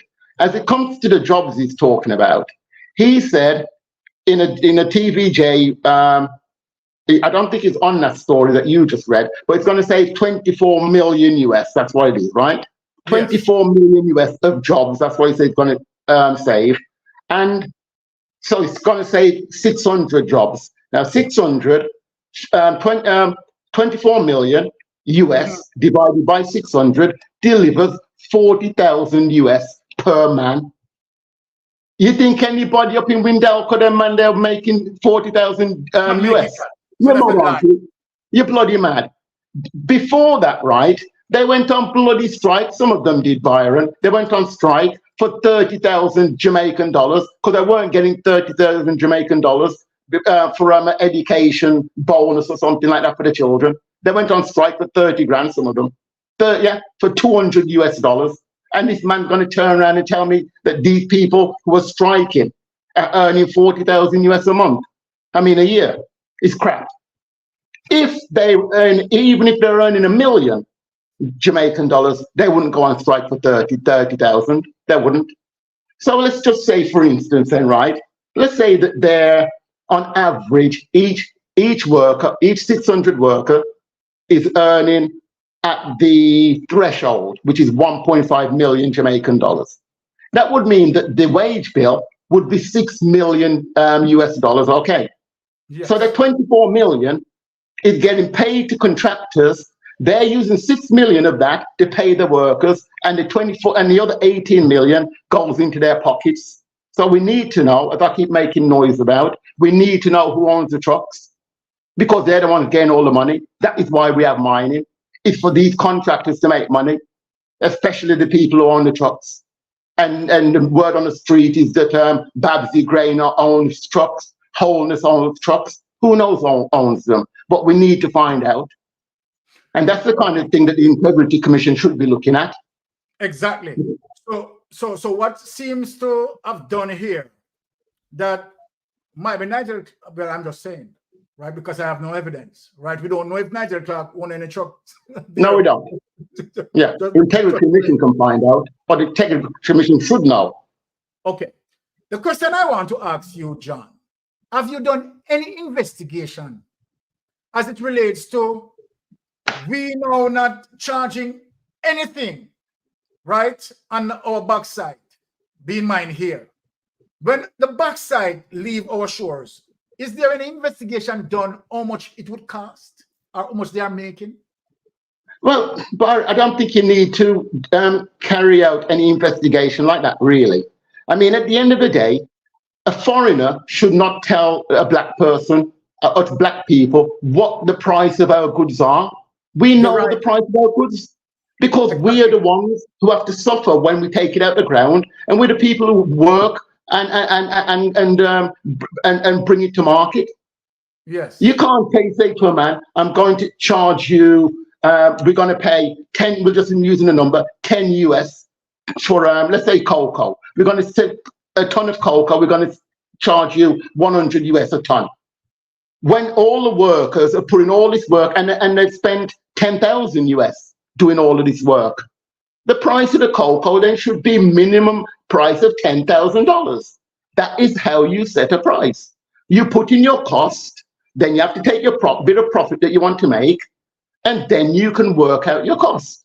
Our cost, for me, the cost of our bauxite should be in the region of 2,000 US a ton, based on how much damage it costs and the cost with all the people's health and on the environment, poisoning the rivers and all the rest of it. That's the kind of money we should be getting. $2,000 to a ton, which would mean that we're earning in the region of 20 billion US a year. That's the real price of what bauxite is, which would then elevate the price of other things with aluminium. But so be it. The price of things are low because at the ground level, black people don't matter. And so our inputs cost nothing. Our bauxite costs nothing. Coffee costs nothing. Our cocoa costs nothing. Everything that we produce costs nothing until it goes abroad. And that's our problem. We should set the prices. We can't have Europeans setting the prices for us. They just find a number that they're happy with, that they'll make a profit from, and they'll make a profit, and then we'll suffer. That guy who just showed in the video, he talked about Ivory Coast and Ghana.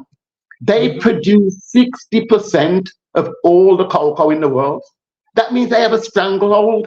That means they're supposed to go out there and say, we can charge you anything you want. If you don't want it, then so be it.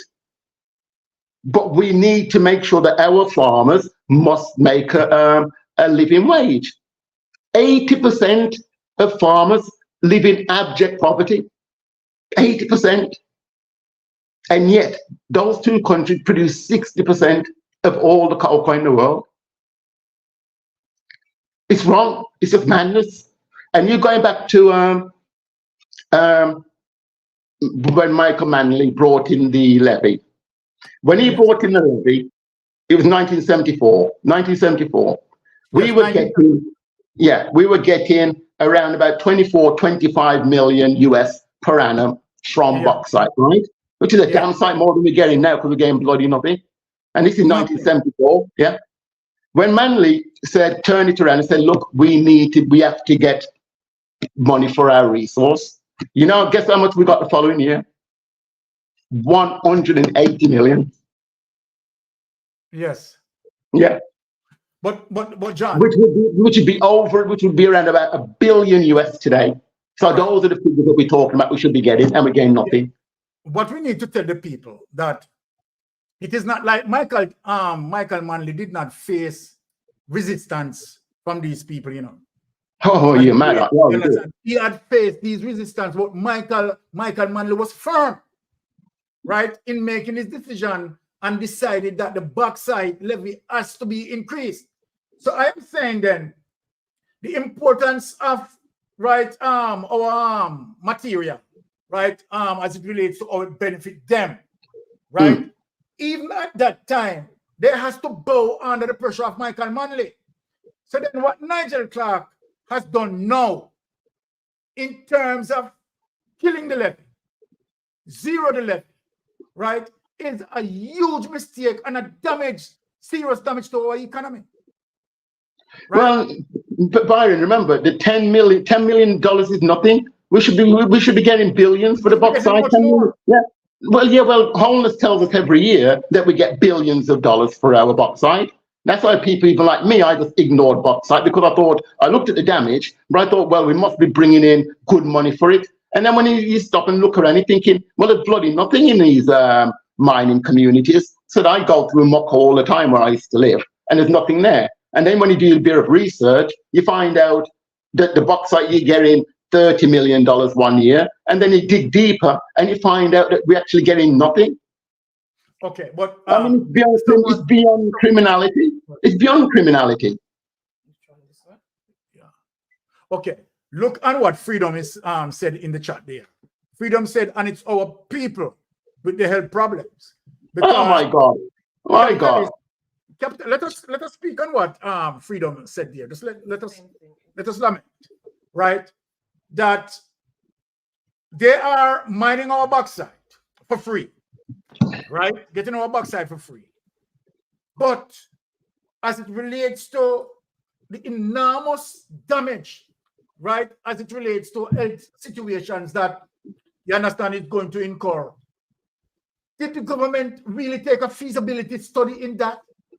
No, they've done nothing. NEPA is supposed to do it, and they've done absolutely nothing. Right now, right now, we're on the Rio Cobra. You know, the Rio Cobra has been poisoned many times. You've seen all the fish kills, right? Well, right now, back in May, they found another poisoning going on where Windalco's leaking more poisons into the river. And the people complained about it. They went to NEPA. NEPA came and did the tests. And believe it or not, you have to get an access to information request to get the result. And the result came through in October, and they said, oh, yeah, they're poisoning the river. And NEPA, which is under Holness, right, have not made no announcement. So if you weren't reading the Gleaner, you're clueless. Because it's not been on the news. Right now, the Rio Cobra has been poisoned yet again, and nothing's been done about it. Wow. So when we consider all these factors, right, we realize that this is vampirism that is actually taking place with our people. Because who is actually benefiting? And I want Jamaican people to listen. Those who are benefiting, right, are, of course, Windalco, right, the capitalist, and the persons who are doing the haulage, the persons who own the trucks. Right? Yeah, the contractors, because the actual mining itself isn't done by Windalco. They're getting contractors to do all of that work and ferry the bauxite around. Right, and based on information out there, we have learned, we don't know truthful the allegation is that, you know, some trucks may owned by Andrew Holness. We heard it, but this is an allegation, right? Yeah. We have no facts to prove that. And not only that, some of these trucks owned by Andrew Holness, you understand, but they owned also by other members of parliament, right? So that is when you look at it, that's a very high level of corruption, John. What do you think? Oh, well, it's jail time, isn't it? Because if you think about the health of these people, the WHO have said there's no safe level for people to live around mining. You shouldn't be nowhere near it. The dust and all the rest of it, you shouldn't be nowhere near any kind of mining. These people suffer. When I went to Bog Walk, I spoke to a lady, and she said she can only send her daughter to school 2 days of the week because of her asthma attacks. The school that she goes to, Charlie Mount High, is a stone's throw away from the toxic waste. Where they dump the waste is right next to a high school. So you can imagine when it's dry and all the wind blows that dust over. It's criminality. It's criminality. But there's Janet Jones asking who has NEPA. Isn't that NEPA is in the office of the Prime Minister? Yes, it's under his remit. Yeah, that's the National Environment and Planning Agency. Yes. He's got about 20 under his belt. But John, when you look and you see the Prime Minister window as it relates to roughly about 19 or 20 different agencies under his portfolio. We have never seen that, John. We have never seen that level of influence, right? Where a political leader has roughly about 20 different, units of responsibilities under his portfolio. We have never seen that, John. Yeah, and then have his wife as the Speaker of the House. And his wife as the Speaker of the House. Yeah. It's crazy. Yeah, the country's run from his bedroom. Do you believe that we're operating, John, do you believe that we're operating a banana republic? Well, it's a proper banana republic with a capital B. It's crazy. Yeah, it's a joke country. It's a joke country. It's unbelievable. Every day I wake up and I wonder where I am. Madness goes on here. Okay. But John, let us really I dig into the economy, right? Our situation as it relates to the clip that I showed with the economic tracking, right? And looking at that, we have observed, John, based on that information, that we have what we call, a manufacturing problem in Jamaica. We are not the deficit. Huh? Yeah, we have a deficit, a trade deficit. We have a trade deficit. Yeah. And we keep on, because we have a trade deficit going for the past, 20 years? We have that. Yeah, it's been going on for as long as I can remember. 20 years. Yeah, because we don't produce, do we? We don't produce, so we're always going to be importing too much. Limited production. Mm. So then, I don't know. And then when we hear that this Cliff Hughes is saying that Andrew Holness, right, and make. No, sorry, Byron. You should be reading some of these comments. You should be looking at these comments, mate. Yes. Brennan Jones said, "I think there needs to be an audit of all those, an audit of all those offices under the Prime Minister management." I agree with that. Damn right. Definitely agree with that. Yeah. Right. John, you're in Jamaica, right? We all are Jamaican. Do you know of any record of achievement that Andrew Holness had done since he's been the Prime Minister? Achievement? Well, he's done a wonderful one this week. We have some Asian brothers and sisters, right? You know how bad it is over there, right? So they get in the boat, yeah? They get in their rickety boat. They're brave, getting them rickety boat to travel all that distance. You think me and you would do that, Byron? No, we wouldn't. We stay there and suffer. We wouldn't take the chance. No way we'd take the chance. But these people have taken a chance. They land in Portland, and you know what them devils have done? Rounded them up and shipped them back to Haiti the following day. Well, do you expect any better from Andrew Holness? Because he sided with Israel. Oh yeah, exactly. Go against situation. There's a humanitarian crisis there.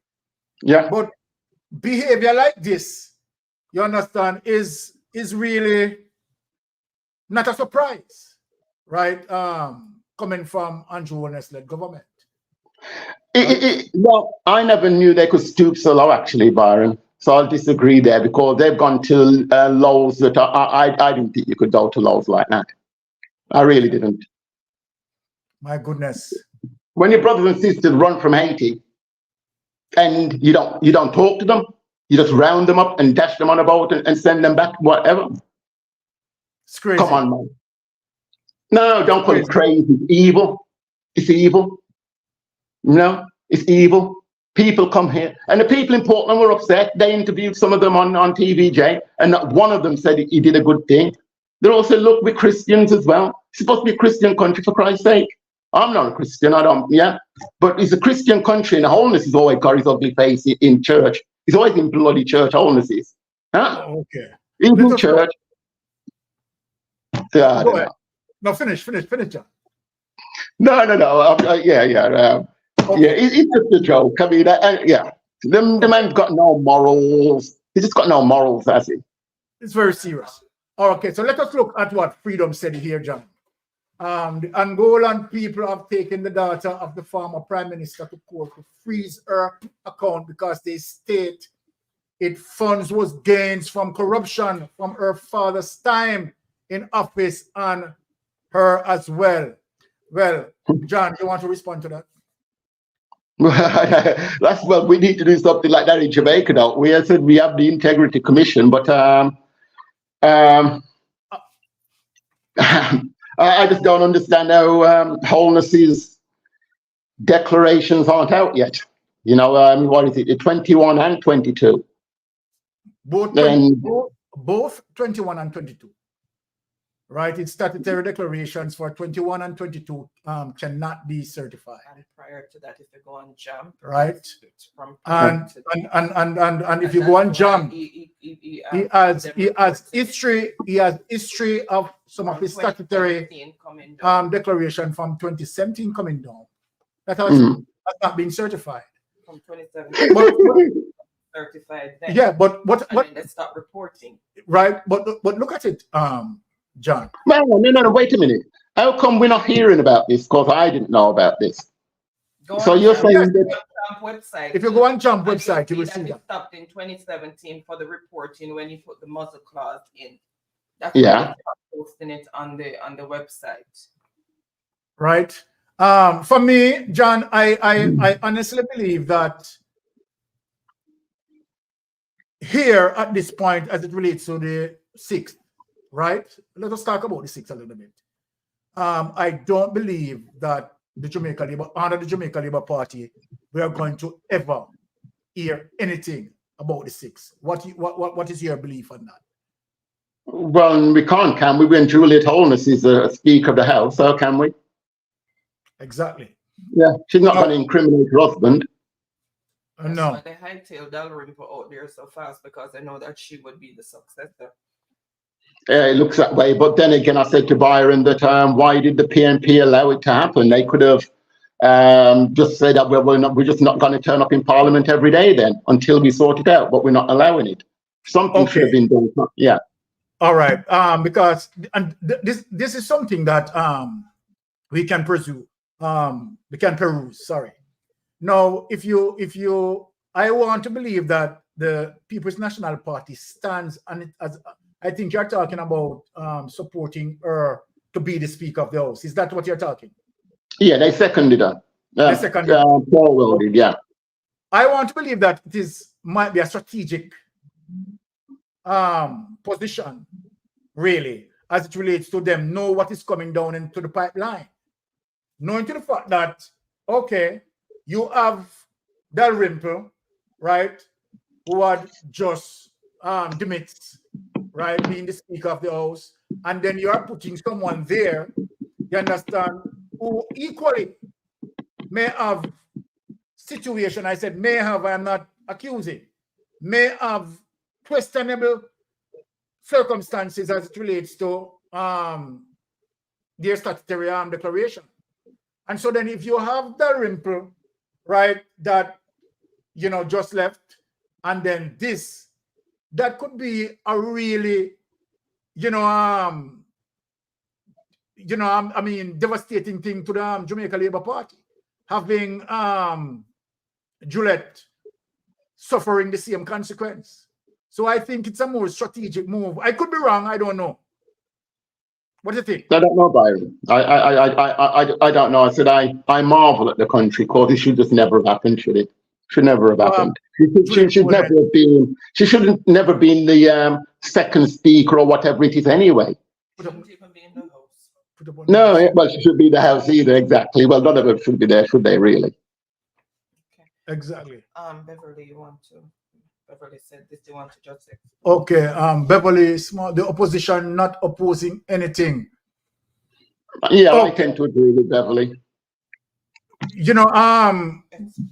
Is it, as I said, is it a strategic move on behalf of not supporting or supporting her being there, right, knowing to the fact of what to come, right? Because if we have this situation, and look, John, I'm going to say something here. the DPP time being extended, do you believe, I'm just asking you a question, John, do you believe that the purpose of the DPP extension, because the DPP can engage right as we speak, the DPP office is powerful that, I mean, the DPP can give instruction as it relates to where a criminal proceeding can begin, as it relates to charges and so forth. And so then the extension of the DPP was to win our silence. This is my opinion, but again, it's my subjective opinion. What do you think about that, John? Oh no, the DPP is put there because she's incredibly powerful. I mean, there's only a handful of people as powerful as her. If, for instance, we dragged up wholeness in court tomorrow, the DPP can just throw it out. She has the power to just throw it out like that. It's quite remarkable. And that's why I always bang on about the Constitution. We have to get a brand new Constitution. We can't allow the devils who are writing it. That's a stupidity. To allow these people who kick out the Asians, who are giving away our bauxite, and then we're going to allow them to write the Constitution. I mean, are we stupid? Come on, man. I mean, come on. No, Byron. Yeah, tell your people, are we stupid? Come on, man. The Constitution is a big thing. So before we touch it, because we can't have this, well, this seems like corrupted government, corrupted to the core. I want to say a government that gone rogue, but I'm just sorry. What Marie said, I can't hear her. Pamela, that's what I was waiting until the men were finished with what they were saying to interject. Elections of consequences. The JLP has super majority. The opposition is rendered mute because remember that the incumbent government have 49 members while the opposition only have 14. So they can't speak from now until next year. They cannot block anything that they want to do. And we, the people, are the ones who did it. In terms of policy direction. Although the people were blindsided to go to the polls in 2020 during the height of COVID, because he shouldn't have called election then, because he had the orders where people were not supposed to go out. And it only resulted in what? 37% of the population voting, which in my opinion is a prime minister by default, because majority of the nation did not vote. Right? And no, this is the gridlock that we are in, because whatever they want to do, they have the majority to do what they want to do. So Mark Golding could speak until him turn purple. He really cannot change anything right now because he does not have the vote. Oh no, I'm not disagreeing with that, Anne-Marie. What I'm saying is, when it came to his wife ascending to power, I'm saying that Golding and all his crew must have known what's going to happen. We all knew that they're going to run the country from the bedroom. And so you don't second it. That's all I'm saying. You don't second it. I think, is it a rule that one of them must... No. What John is talking about is to the fact that... No, I don't like it's a rule. I don't like it's a rule or not. Yeah. So, and then, I mean, you don't have to... I understand, Exactly. I understand what you're saying. Yeah. You're saying, no, they should have just abstained and not support. Exactly. That's right. Yeah. All right. So, but I think it might be a strategic move. So, you know, on the People's National Party. That's what I believe. Right? No, but you're saying about the DPP. The DPP is there because because Holness knows he'll never see he'll never do jail time with her there. Never in a million years will he do jail time. This is what we are scared of, John. What people need to understand. The strength of this particular government, right? Number one, the extension of the DPP, right? That becomes now partially a strategic move on the part of Andrew Holness. Well, somebody, Janet, let me just answer to Janet. Yeah, Janet, I did say it was Paulwell who seconded the motion to ascend Juliet Holness. Go on, sorry, Byron. Yes. So that's a correction there, right? So the extension of the DPP, right, seems to be a weapon that Andrew Holness is using. Yeah. His most powerful weapon that I want Jamaican people, John, to understand. In spite of everything else, the most powerful weapon that Andrew Holness have in his arsenal is the 49 members of parliament. Hear why I said it, John. Hear why I said it. Now you have a situation where you have seen where a particular culture in parliament, as it relates to our report, have been tabled. That what seems that they want to do now have a position shift on that, right? As it relates to, you know, when the report reach parliament, right? They review it, right? And then the Integrity Commission can speak on it. Now, they are now slightly shifting as it relates to some policy shift to say that it needs to go to the Integrity Commission oversight. Now, the thing is, John, here the thing is, here why this is serious. And the Integrity Commission Oversight Committee, right? It is rumored, let me say that roughly 3 persons on the Integrity Commission Oversight seems to be a potential bearer of illicit enrichment. Now, so then when the report goes to them, if you, John, on the Integrity Committee, Commission Oversight Committee, I think in total you have 5 persons sit on the committee and 4 JLP and 1 PNP. So any policy direction there as it relates to vote, right? That's automatic 4-1, right?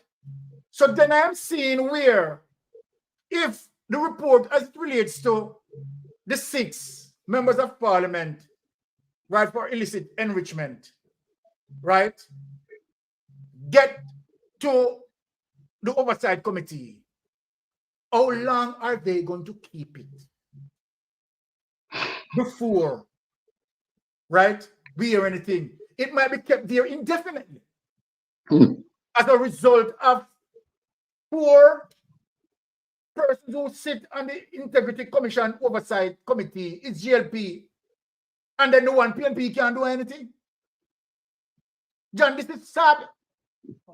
Well, the problem is the system, isn't it, Byron? The system's just wrong because the Integrity Commission should sit separate from Parliament. They've done their report. They're supposed to give it to Parliament, and Parliament should just read it.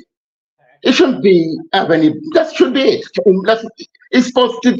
They've done their report, and now they want to give it to the public. So it should. In fact, it shouldn't even go to Parliament. They should be allowed just to announce it to the public, but it shouldn't go through all these steps. John, let me correct you here. Go on. Right, for the record, the report pertaining to the 6 illicit enrichment as it relates to those members of parliament, nothing about that report has reached the parliament. So let me correct you there. Yeah, it's reached the like 3 people it's reached, hasn't it? The Speaker of the House, the Speaker of the Senate, and somebody else. That report has reached 3 people. Well, to my understanding, that has not reached the parliament. That's what he's saying too. What has reached the parliament, and the other day they process it, right, is those Petrojam directors and managers who illicit enrichment. So that has been processed. But I'm saying that why they follow that process, right, as though they followed it and then possibly going to refuse to follow the very same process right, in identifying, right, the 6 illicit. Well, as I'm saying that the process should be as simple as possible, shouldn't it? You should be taking away the barriers. Yeah, that's right, for transparency. You take away barriers, you don't add barriers. Once you start adding barriers, everybody's going to think, well, what's going on? Yes, no checks and balances. Even people in your own party are going to be wondering, because they're thinking, well, this doesn't really make any sense, does it really? We heard Horace Chang, or whatever it was, not Horace Chang, what's the other guy? The other Chang talked about it. Horace Chang, caller, turn down your device in the background. It's causing a feedback. Yes, caller, you're on Mystic Sensation Live. Go ahead. Caller, you have a device turn on. Could you turn off that, please?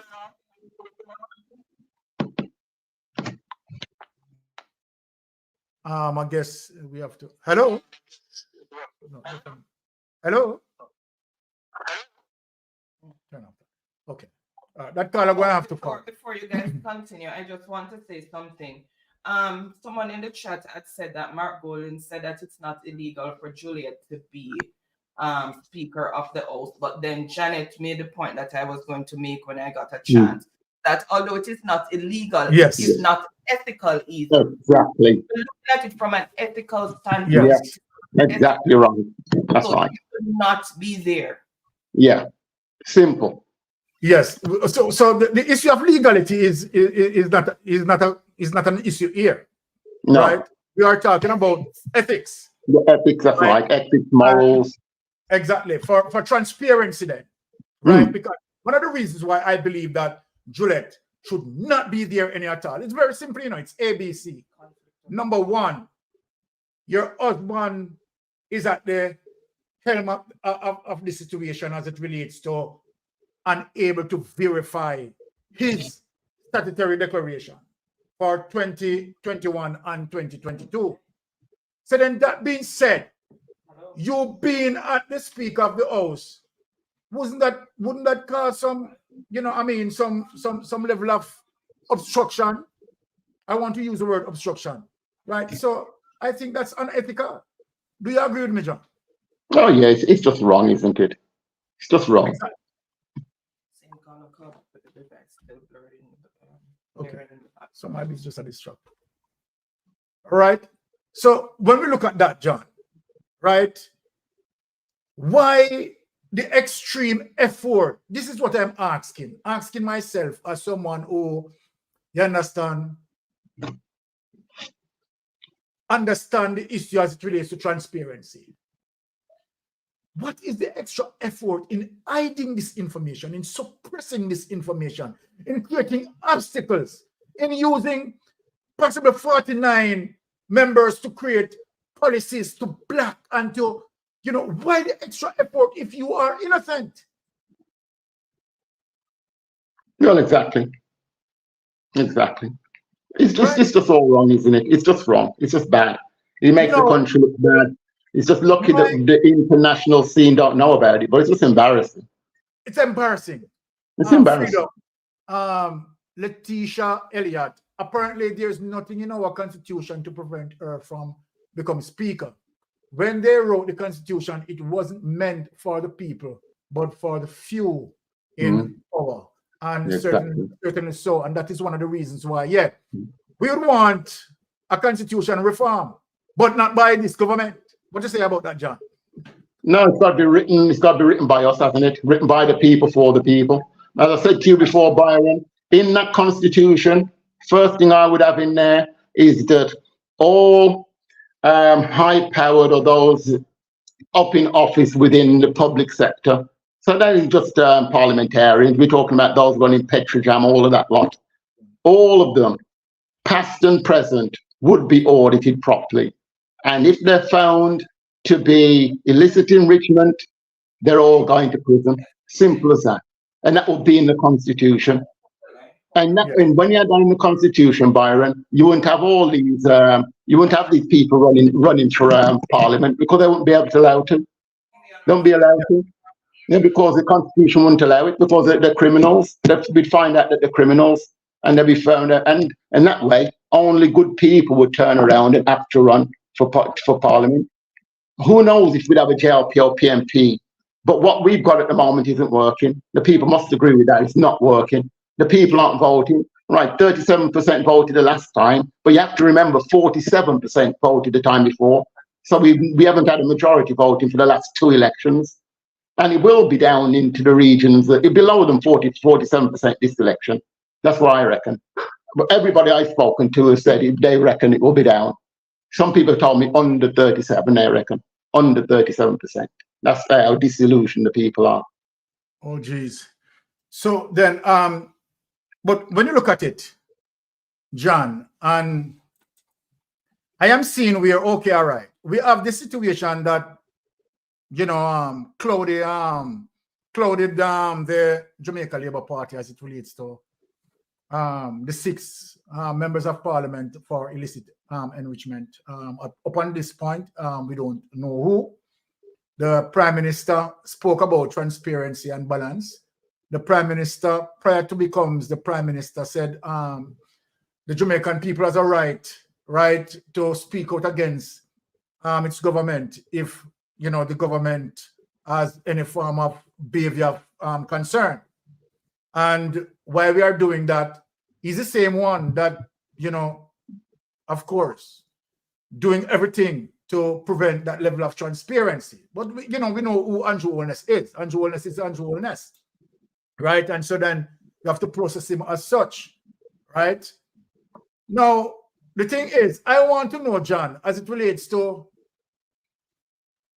now the Jamaican people have this to deal with. Are they really going to vote for a government, you understand, who yet to provide some level of transparency to us, right? To provide some answer to us as it relates to the illicit 6, and want to go into a local government election and possible a general election without me not knowing. John, are people, I'm saying, are people going to vote for the Jamaican Labour Party, and this is what they want? They're just not really going to vote, Byron, because what you're talking about, that's not what the people talk about. The illicit 6 have mentioned, and they're not forgotten about, but that's not news, Byron. You need to, I don't think you guys watch our news. Our news is shocking. Just watch our news, turn into TVJ at 7 o'clock and watch our news. Last week, we had some rain here. You know, we had a lot of rain here. And you know how bad that, well, we don't have roads, we have tracks here, don't we? So some guy's in his truck, and part of the road has broken away. Over the years, part of the road has been broken away in, I think it was Portland. The people of the area have complained for years about this road, right? For years they've complained about it. The guy's driving his truck, goes around the corner, topples over, squashed under the vehicle. 8 hours before they got the poor bastard out, right? Squashed under his vehicle because we don't have roads. Those are the things that matter to us. Couple of weeks ago, a guy in Lioneltown,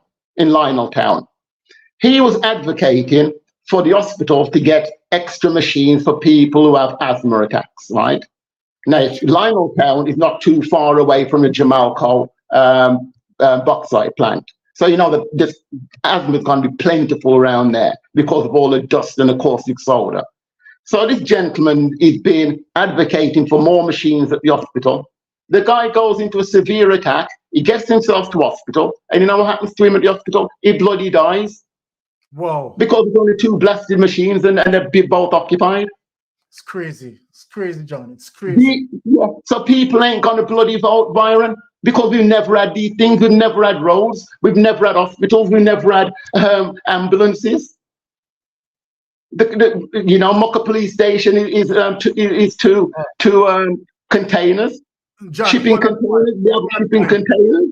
John, hold up point. Let me just make this caller speak because yes, caller, go ahead. You're on Mystic Sensation Live. Good night, sir. How are you? I'm fine, and you? I'm great so far. What's your name? Yes, my name is Byron. My name is Sharon Chambers. I want to talk about a very interesting topic tonight. It is about politics. Let me ask you a question, sir.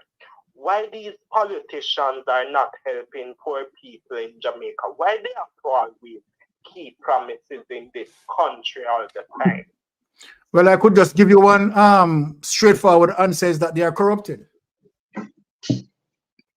And from once you're corrupted, that is not what taking care of the people is not what a corrupt politician is going to do. A corrupted politician is going to take care of himself and his families and friends. So that's just a straightforward answer off the bat.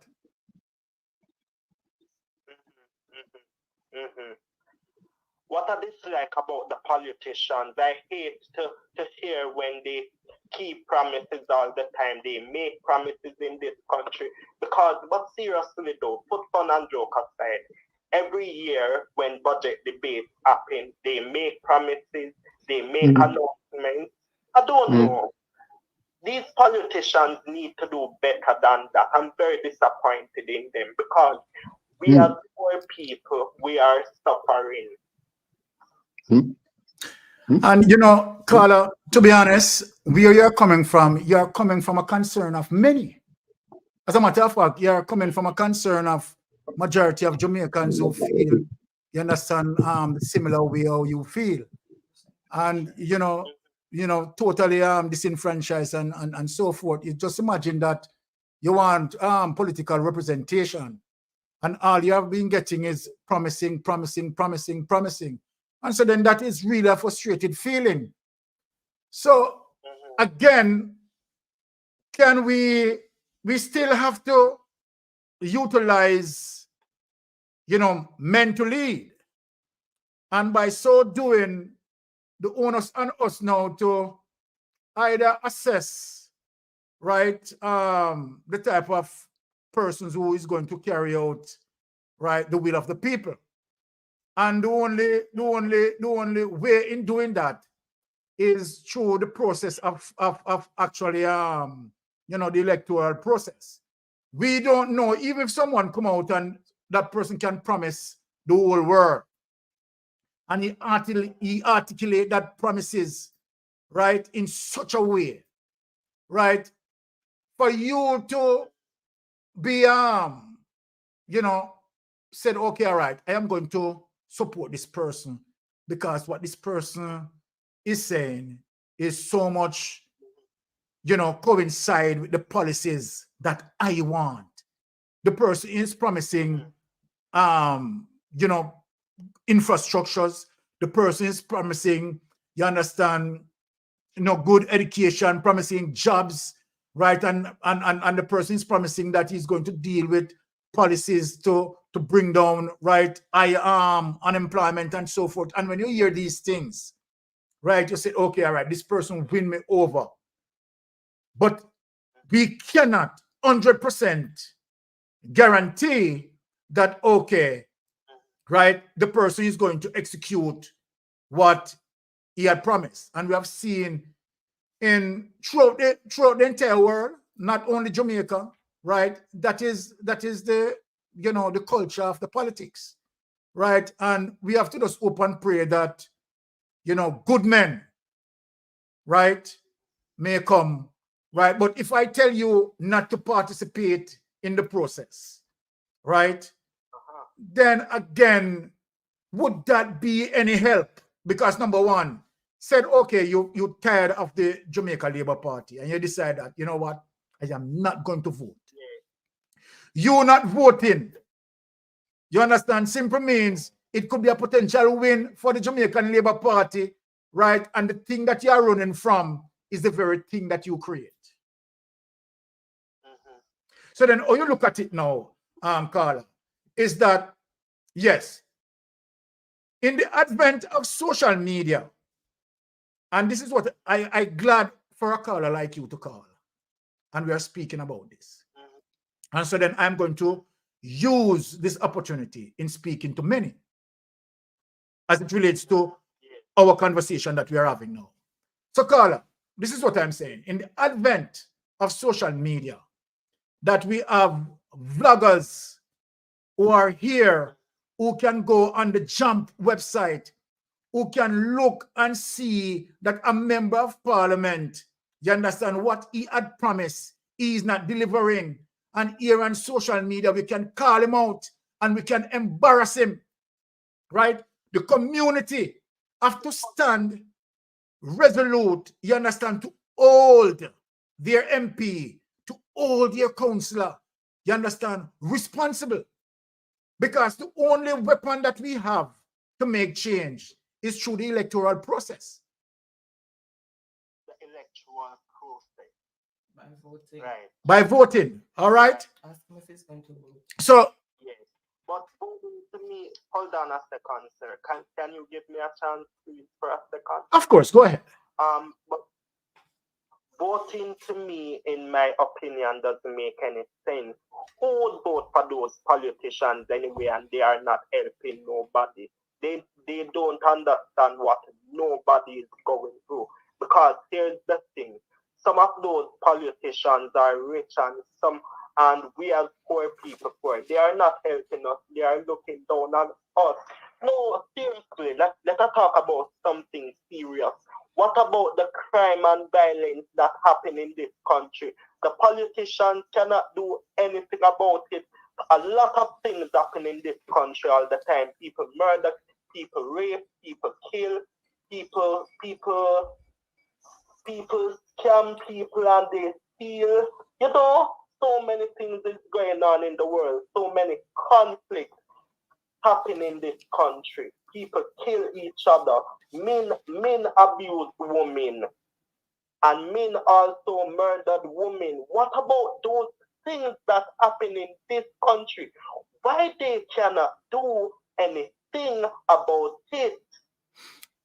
Okay, you want me to answer you, Carlo? No? Yes. Okay, let me give you an answer for that. All right. Let us look on some countries, right, in the past that had serious political crisis, right?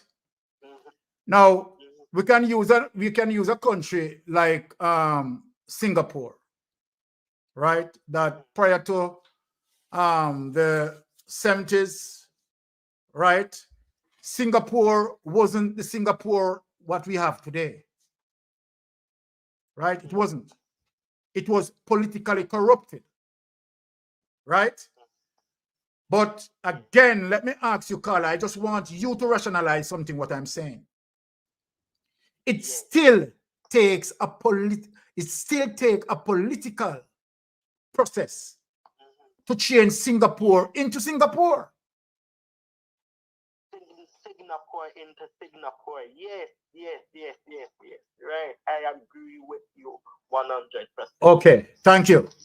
So then I am saying to you now, Carla, that in spite of history, in spite of the culture that we know in terms of, the level of corruption, you and I still have to utilize the only process that we have, right? And in that, I'm going to use the word hope. Hope that these men, right, will do the will of the people. And we have to give thanks for the changing time as it relates to social media, right? Now, calling out, right? Because, all right, let me give you some example. In the conference, the Jamaica Labour Party conference, you hear all sorts of promises, right? Right? But now we can go on social media and we can look up, we can do research, and we now can come and tell the people that, okay, what Nigel Clark had promised, it wasn't Nigel Clark policy, but it was Mark Golding who stated that, right? Okay, what they spoke about Michael Manley, that Michael Manley was going communist, that was a lie. Here is the history. Michael Manley wasn't going communist. But they spoke against Michael Manley in the past in saying all manner of evil. We have the evidence. We can say that is not true. And so then, in spite of everything, what I'm saying to you, regardless of political process, who had failed us, right? But along the way, we have astute politicians, right, who are done very well. And we still believe that we have politicians who can make the change. And we just need to give them the opportunity to make that change. Do you think I answer your question, sir? Yes, sir. Okay. 100%. Let us do something to you, because when people ready, them are gonna say, "Make a vote for my party and never vote," and the next person have a vote for the other party, and my party this and my party that. Everybody have a party that them going to vote for, you know. Everybody have JLP, PNP, you know. Yes. Move away from the partisan politics and listen to the politics. Okay. So what I want you to do for me tonight, right, is let us look at current. What you see happening at current as it relates to checks and balance in this government. I am asking you a personal question. All right. Right? How do you huh? Sometimes you see things like bankruptcy. Okay. So let me ask you the question what I'm asking you. If you have to give this government a grade between 1 and 10 as it relates to transparency, that this government is a government that transparent, you know, certain things that the people, you know, require this government, right, is for the people and will do everything to, you understand, be transparent. Between a range of 1 to 10, how do you mark this government as it relates to transparency? I will how would I mark him? I would ask him for help. Okay, I'm asking you if you would give him a 10 for doing very good job as it relates to transparency, or you would have give him a 1 or 2 for poor performance. 1 or 2 I will give. Okay. I will give the 1 or 2 for poor performance. Okay, thank you for that. So then, all right, knowing that you know this and you're aware of this, right? Would you give someone else a chance to prove themselves? Yes, I will. Okay, okay. So that's what Hold on. They must take responsibility for their own action. you're perfectly right. I agree with you. Yes. All right. Yes. So I am going to, all right. I am going to have to cap it here because other persons are looking to call as well. But wonderful input coming from you, Carl, and I really appreciate it. All right. Sir, I'm 21. I'm pretty young. Okay. Yes. But some of us as young people, we don't talk about these issues. So what about us as youth? Why I cannot see a lot of young faces in parliament? We need young politicians who in their 20s and in their 30s. yes, well, guess what? It's a very good question, right? And that is something that of course we can ask our politician to consider that as well, right? But we have young persons in our campaigning because Dr. Arton, I think Arton is in his early 30s. And you also, you have a lot of young people coming up now. You have a lot of young people. All right, caller. So thank you for calling in. All right. All right. Good night. You're welcome. Byron.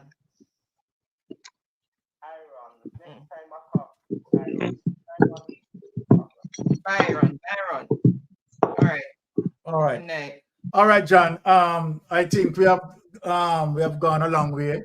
Any final comments that you want to make, because we have to Jeopardy people are waiting. Right. Yeah, that caller, she sounds like many of the people I talk to when I go to the market. They're disillusioned, Byron. They're disillusioned. They're desperate for change, and they don't believe, unfortunately, they don't believe in either party. We're in a very tough situation, Byron. Very tough situation. Yeah, but And when again, you talk about education, and again, when you don't have journalists, you're in a big problem, because we had the COVID and we had 3 years of learning loss. Nothing's been done about that, brother. Nothing's been done about it. They had summer school, but summer school, you have to pay for summer school. So the poor who don't go to school, how are they going to go to summer school? Yes, it's really tough. It's really tough, John. We're in a monumental hole here, Byron. I don't think when people in the diaspora and they talk about Jamaica, it's an experience. You have to live here and have to be here for a while and understand how a lot of people think. Because when I first came and I saw people doing certain things, I thought, that's stupid. Why would you do that? And then when you live here, you realize they do it out of necessity. I remember seeing a lady eating a couple of days in a row. I saw her eating food on the street. She bought a box food. And I'm thinking, right, what way she rich that she can eat box food? Yeah. And this is the lady I talked to. So I mentioned that she's here and her daughter eating the food. You know what she said to me? The fridge is broken down. So what can she do? She can't cook up a chicken and leave it at home, can she? She has no option. Yes, yes. You'll go into the shops and you look at the people and they'll be buying some things and thinking, my God, why don't you buy something healthier?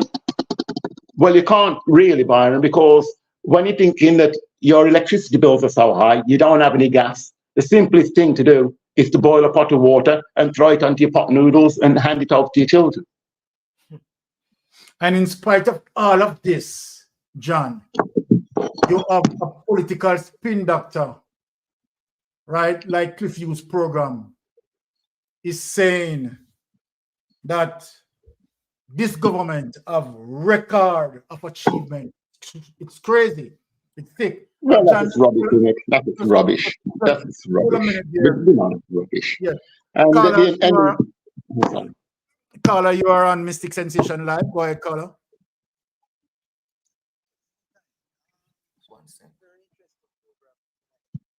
I just want to agree with you, though, that our present Prime Minister is so much taking on to this Donald Trump style of governance. Yes, thank you. Not only him, but other Labourite ministers of government, Prime Minister, etc. For example, Mr. Siaga had given Estrada, I think, about 24 hours to leave Jamaica after he had won the election, when our hospitals were filled with Cuban doctors and nurses. Yes. Onis came along, or comes along, and he does the same thing with Venezuela. Exactly. When we were getting the cheapest oil anywhere from anybody in the world. That was a sweetheart deal. Man, I tell you. And the question that a lot of people is asking is, where is he going to get oil from? Who is he going to get oil from to compensate for that loss? Because he can't go back to Venezuela. He can't go back to Venezuela to negotiate another oil deal. And we see where Asians are coming here for political asylum, and they have been treated very hostile here in Jamaica. One wonders, what is Jamaica really doing in CARICOM? What are CARICOM leaders thinking of our Prime Minister and our country? Because they're really not doing anything for us in Jamaica. And they're not doing anything for people, Jamaicans so abroad. What is this government doing? Carla, sit here listening to you on, the concerns, which your concerns, many people have the similar concern. It's sad. right? And that is one of the reasons why we are here to reflect the true history, right? And truthfulness against these lies and these propaganda, right? And we realize that we are fighting such an evil force, right? This demons is from the pit of hell, I tell you, my brother. But at the end of the day, right, the only thing that we can do, right, and the only power that we have is to vote. Yes, certainly is. And we have to encourage the people that did not vote in the last election. Exactly. To vote the next one, because they did not vote, and this is why we are in the mess that we are in now. Yes. They can't afford to make that second mistake. Yes. You know. I'd like to ask your guest a question. Okay, Dr. John. You know, go ahead. Yes. He's listening. If he's listening, you know, I've heard that someone says that the only European country that has not oppressed or suppressed poor countries is Russia. The only European country that has not, you know, make life hard for poorer countries is Russia. Well, let me take the first. Let me answer you. Dr. John, you want me to go first or you want to go first? Yeah, you go first, Barney. Okay. Well, based on history, sir, right?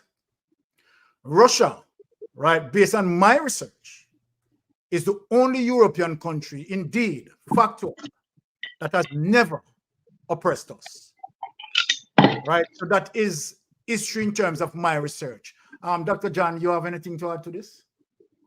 No, I've never seen a map outside of Europe where they're maps in Africa or in South America or Asia. I've never seen a Russian map anywhere. I see a lot of French and English and Spanish maps, though. Exactly. So, yeah, Russian's only spoke in Russia, isn't it? Where England spoke everywhere. Exactly. So, Carla, right? We don't see Russia as an imperialist. Let me say that, right? So, Russia is the only country, only European country that has never suppressed us. So that is correct. Because I can remember even when Michael was applying the bauxite levy, the same the alumina and bauxite companies that were operating in Jamaica at the time was threatening to pack up and leave. And Michael was saying to them, go ahead. The Russians are there to take up what you are putting down. Yeah. And so then, you know what? I love what you are saying. And so then what we are seeing right now, particularly with this government, right, is leaning heavily in terms of supporting neocolonialism to suppress the poor, to suppress us. That's what it is. Because when you look on our backside, right, and you're giving it away for free, giving it away free to who? And suppress who?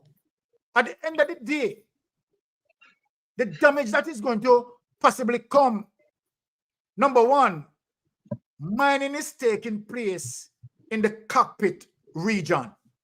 And in the cockpit region, hold 40% of our water basin. Look at that. Look at that. So then if you allow them, right, to damage that, and then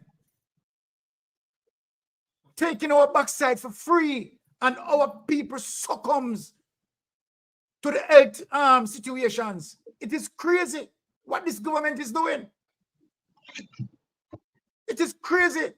But again, you know what is crazy, even crazier, is for the people who don't understand the history voting for this government.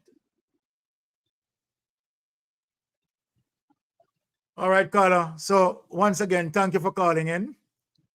All right. Yes, and thank you for listening.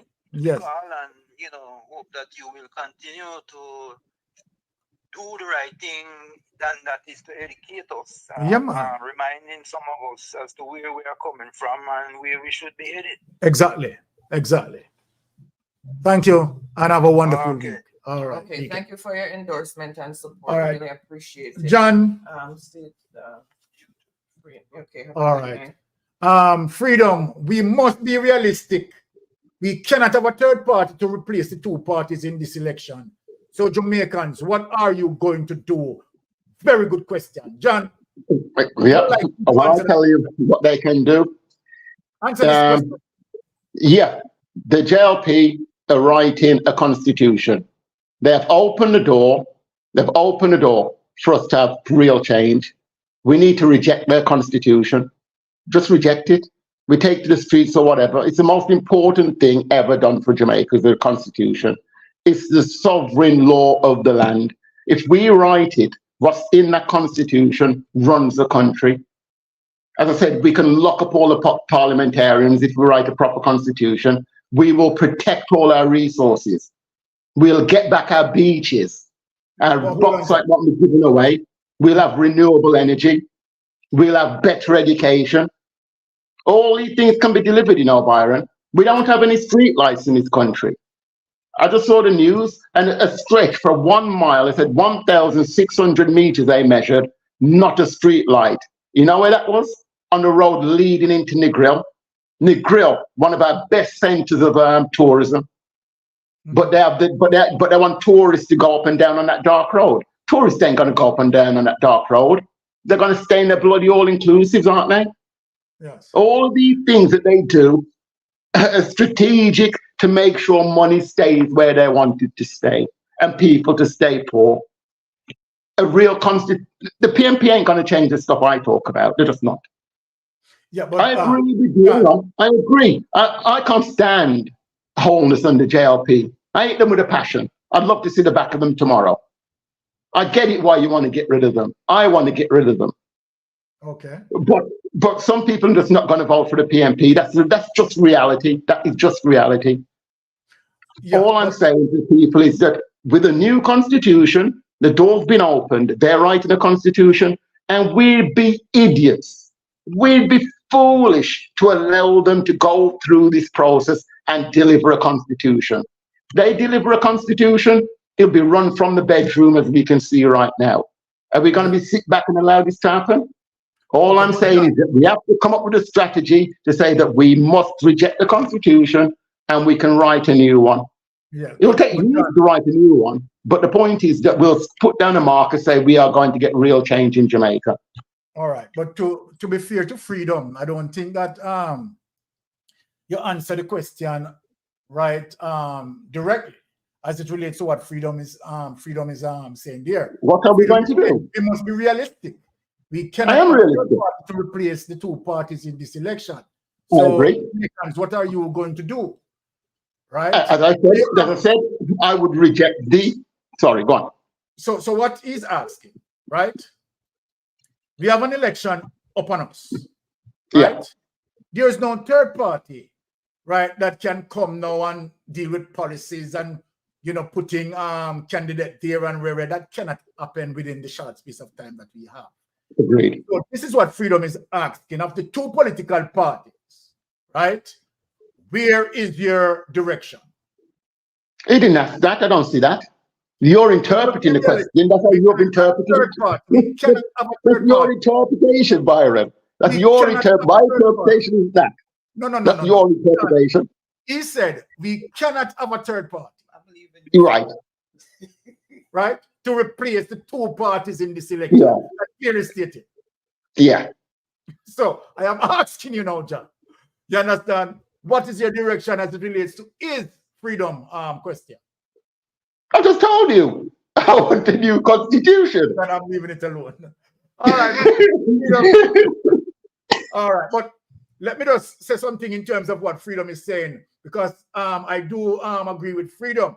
And that is one of the reasons why I am coming out and saying, people, vote People's National Party, right, as it relates to on the policy direction. This Jamaica Labour Party, you understand, to me and what I witness, clear corruption, no transparency, and we need to have Jamaica Labour Party right behind us. So that is my subjective opinion as it relates to freedom question.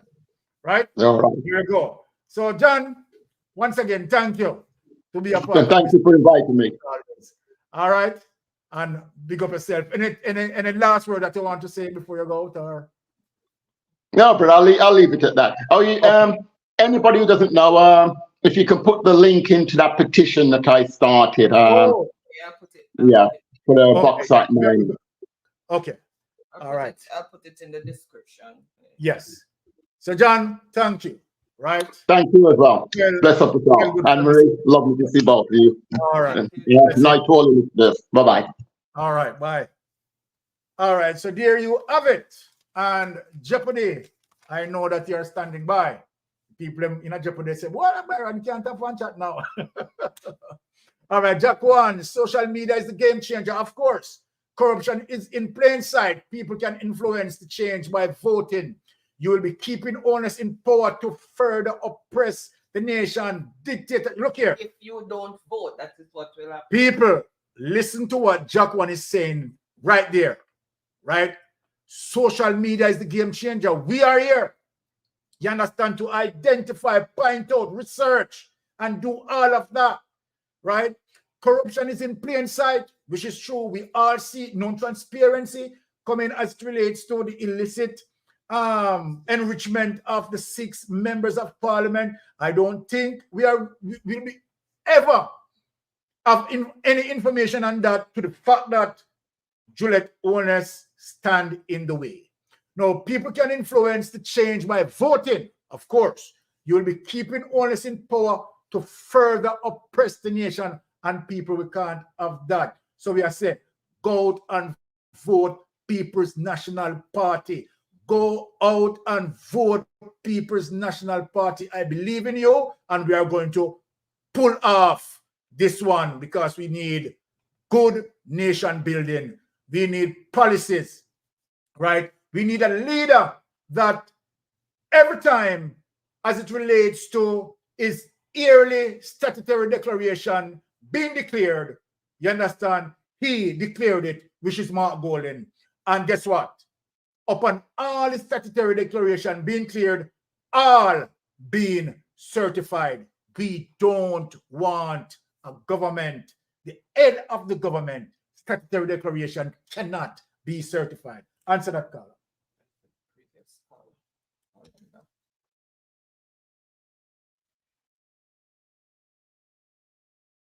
Good night again, sir. Yes, go ahead. Call you back, guys. The reason why I call you back, guys, what's the name of the YouTube channel that you are on?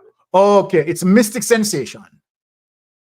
Mystic Sensation, spelled MYSTIC, Sensation, SENSATION, Mystic Sensation. Hold on a second, sir. I'm coming. Okay. Hold on. Just fun. I like Still there, sir? Yes. All right, hold on. Sorry to give you a call back. Okay. No, man, it's okay, man. It's okay. All right. What you see is the name of the channel. You see Mystic Sensation. Yes. So Mystic spell MYSTIC.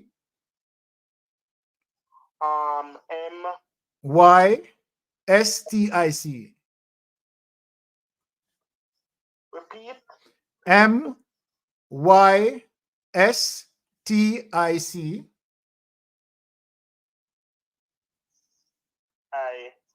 Yes, and Sensation, SENSATION.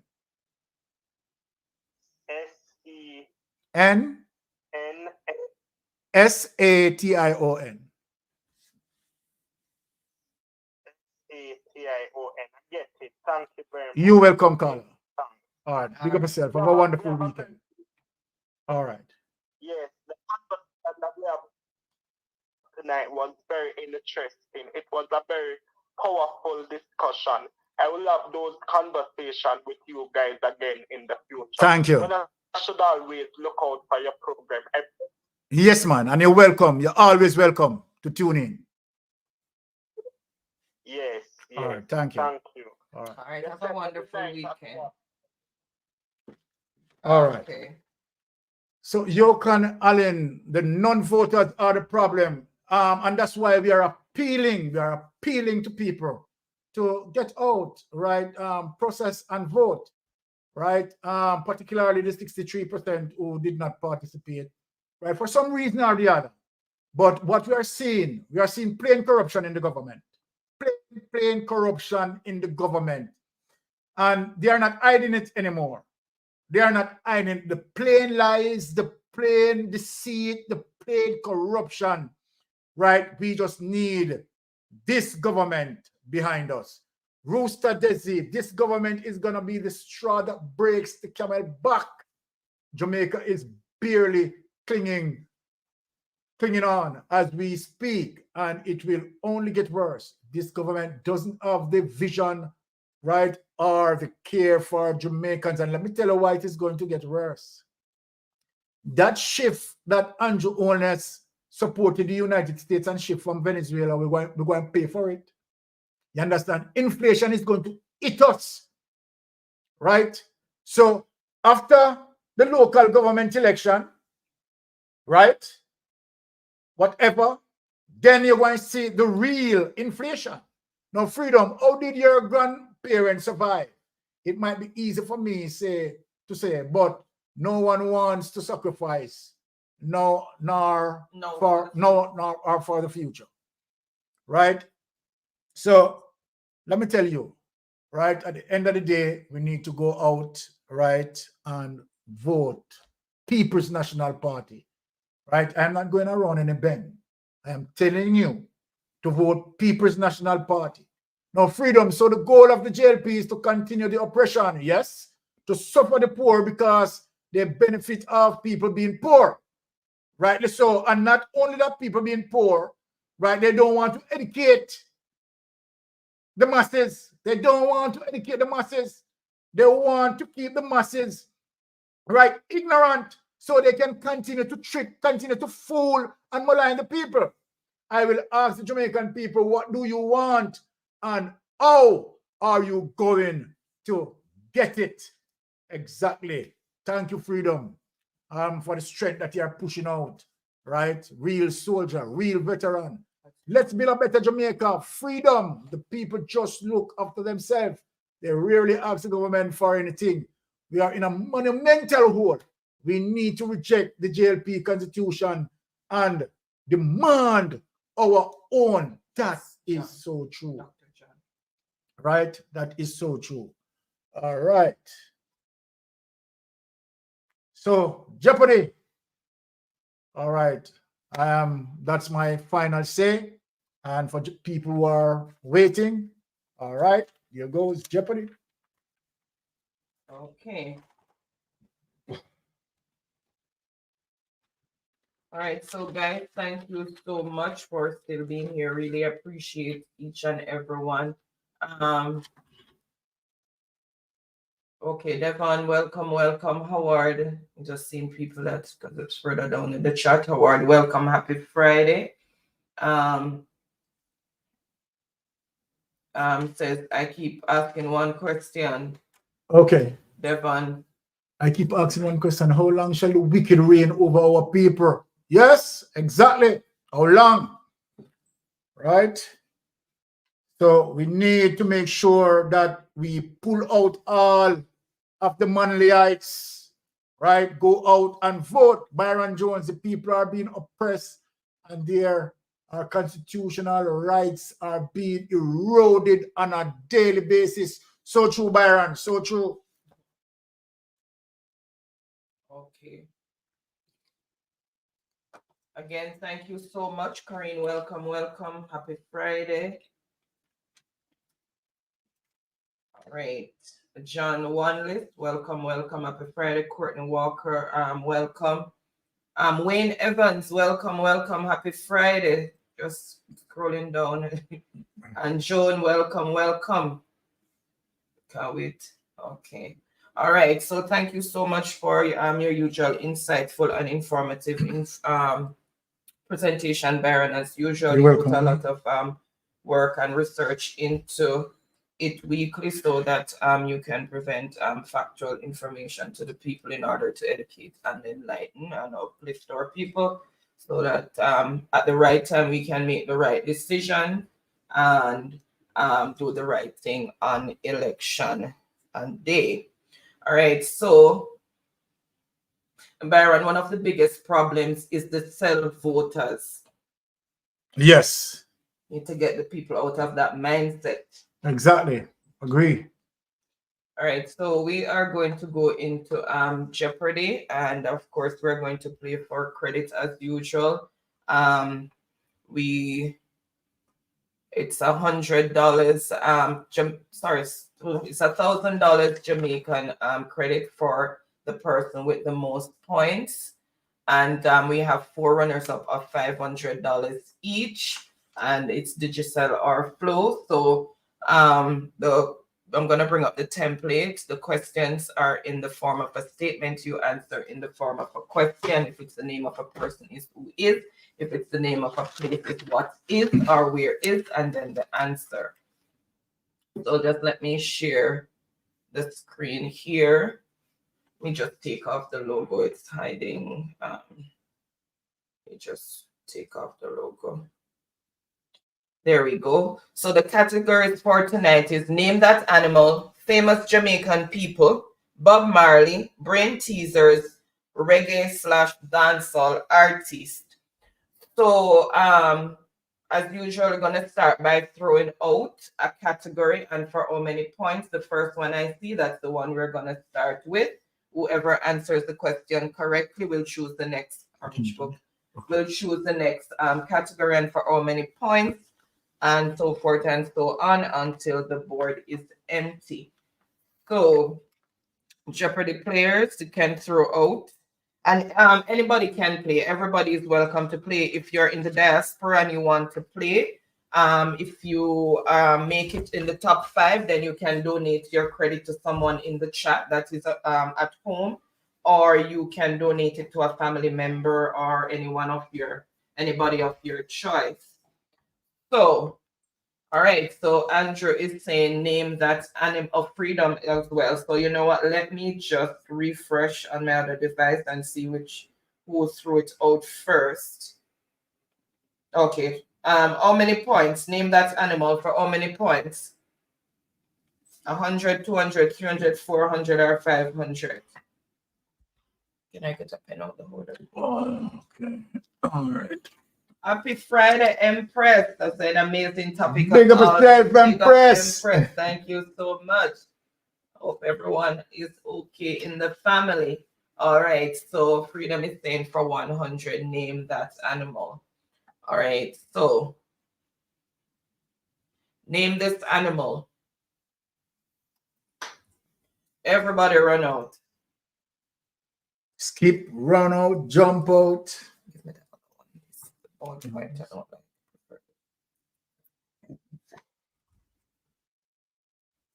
All right. So time is all the way. All right, I see the answer that I am looking for, so I am not going to delay. Rafe, welcome. Happy Friday. Thank you so much for joining in. All right, so let's see who first came in with the correct response. Oh, where did I highlight that? 1 sec, guys. Where is that comment? Where is that comment? Oh, here. Okay. All right. I see the answer that I am looking for. So let's see. Truck Life. Kangaroo Ridge. All right. Let's see who first came in with the correct response.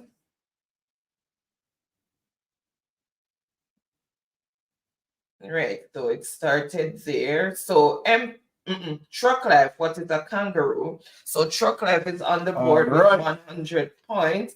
Then Empress, Andrew, Janet, Jaquan, Wayne, Rafe, Hyacinth. Welcome, Hyacinth. Happy Friday. Big up yourself, Harrison. They're all in the background and just now joining into Jeopardy. So they've been here. Empress said, what's popping, Baron? Bless up, Empress. Also came in with kangaroo. Oh, freedom. All right. Jillian also came in with kangaroo and okay. All right, and that's how the answers came in. So Truck Life is saying animal. Thank you, Rafe. It's saying animals for 200. Oops, I did not release the board. Sorry, guys.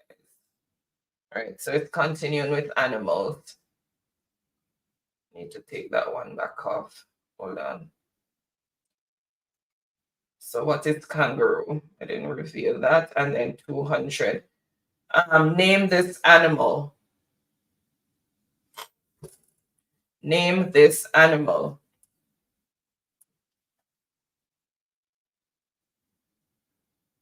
Instead of flu, slow you down, Andrew.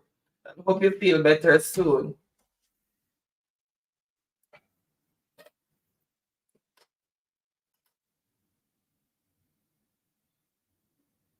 Cool, lever.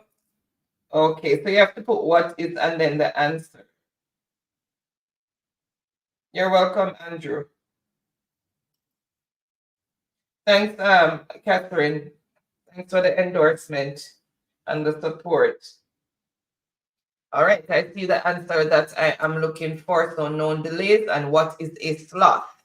And that is for 200 points. So let's see who came in with those 200 points. Let me just quickly refresh the chat. Okay, so it started there.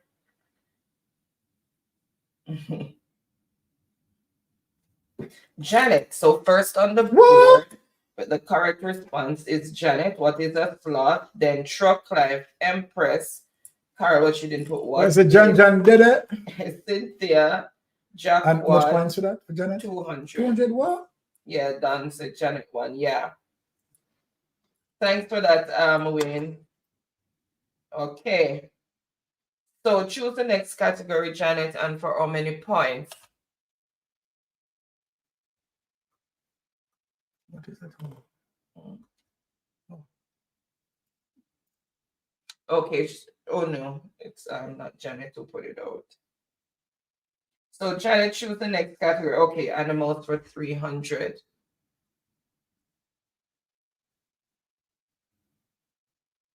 Name this animal. Name this animal.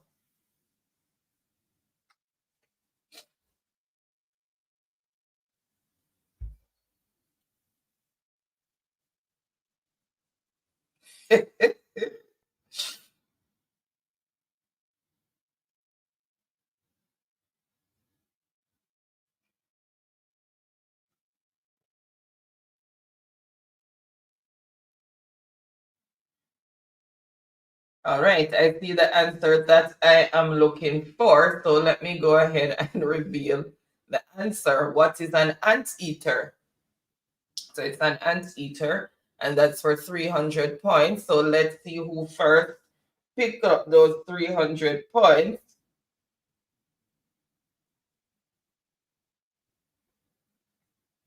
All right, so it started there. Freedom. So Freedom is on the board with 300 points. Then Empress. Andrea grew up in the era where you had the cartoon at the aardvark. I'm not sure what this you were put in here. All right, so the scientific name, one sec, Baron. Then Janet, Jack one, Wayne, Cool Diva, Sonia, also came in a correct answer. Welcome, Sonia. Happy Friday. Oh my goodness. All right, so you can continue. Okay, so the score as it is, Truck Life on 100 points, Janet on 200 points, and Freedom 300 points. Yes, I figured that's the cartoon that answer the that means you're closer to my era. All right, so Freedom is saying animals for 400. All right, name this animal. Name this animal.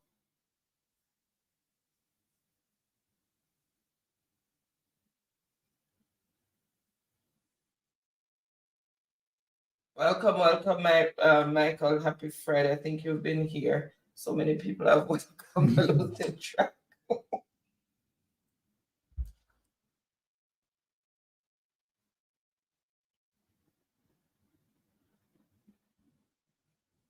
Empress.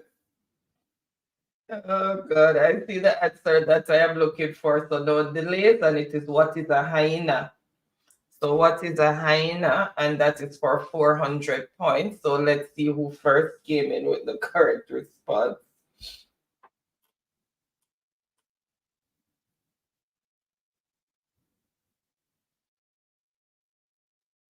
So first on the board is Chocolate, 400 points.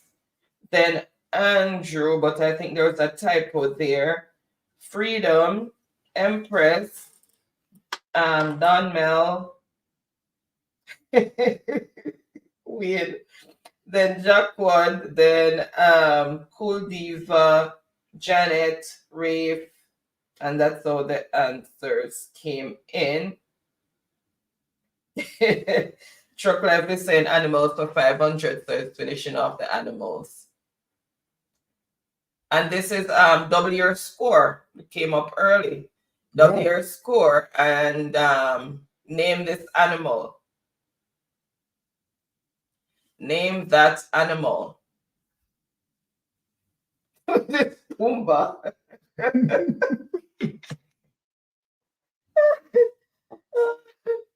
Oh my goodness. All right, I see the correct answer.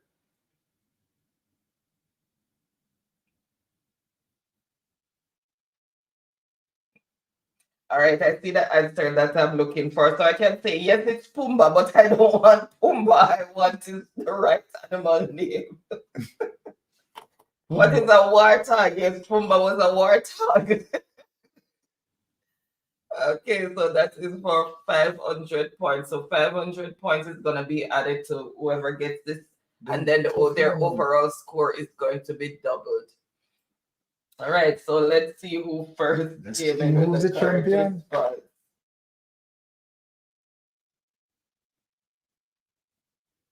All right. That's the Pumbaa.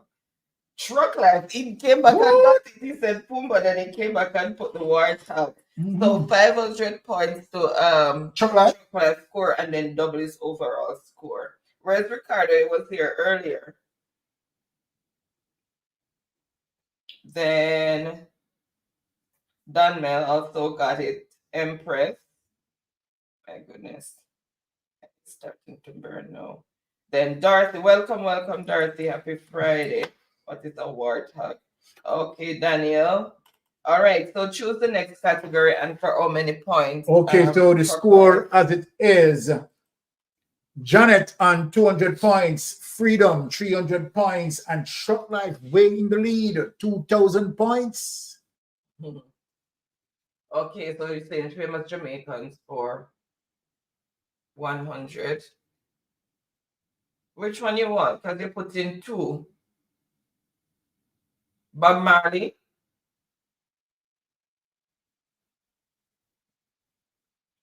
Hold on. Which one? Truck Life. Okay, famous Jamaican for 100. Let's go famous Jamaican for 100 because you have two things in one. There. May I tell you? All right, so famous Jamaican for 100. Name this Jamaican. You can give me his alias.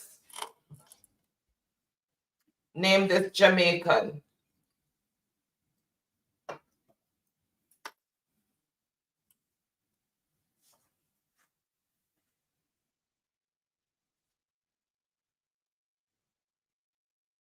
But you know, May I tell you?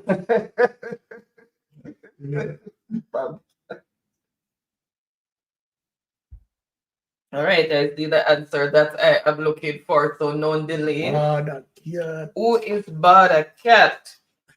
And that is for 100 points. So let's see who first came in with the correct response.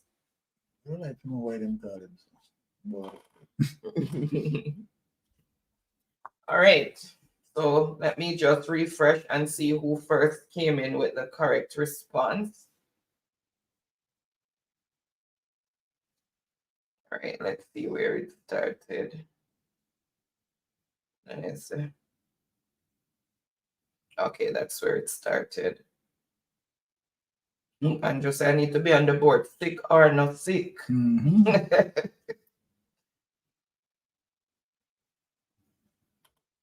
May I tell you, Empress? All right, first on the board with the correct response is Truck Life, 100 points. 100 Yes. points? Then Empress Janet. Did he put who is? Okay. Janet.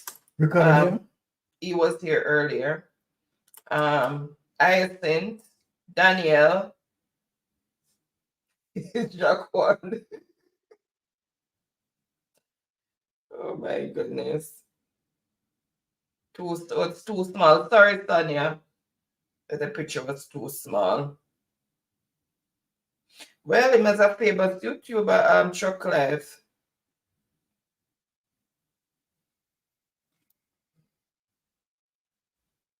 Empress, those Mystic Sensation videos outdated. You know, from Merit Prop with that time because he will come back. Me not play with him, he play too rough. I don't play with him. So Chuck Life is staying famous for 200. Name, let me see if I can expand it in case it's say too small. Well, I can expand. Yeah, so name this. Let's see how it look on there. Okay, so name this Jamaican. Michael, I think when you get to this point, you are lagging, you need to refresh your internet.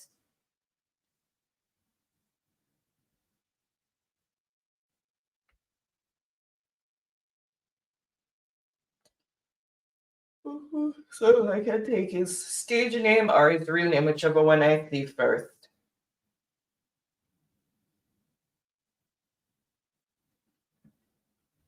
All right, let's see who came in with the correct response, and the correct response is, oops, I have to minimize it. Hold on, I have to minimize it. Okay, who is Glenn Campbell or Titus? Who is Glenn Campbell or Titus? And that is for 200 points. So let's see who first came in with the correct response.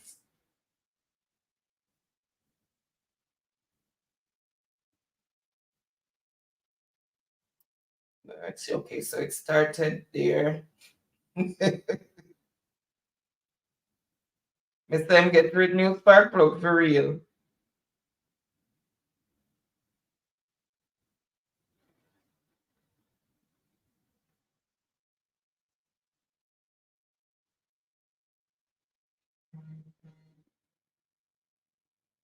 All right, so first on the board with the correct response is it Janet, who is Glenn Campbell. What? Yes. How much points for John? That is 200 points. All then right. Cool Diva, Titus, Truck Life, Andrew, Danielle,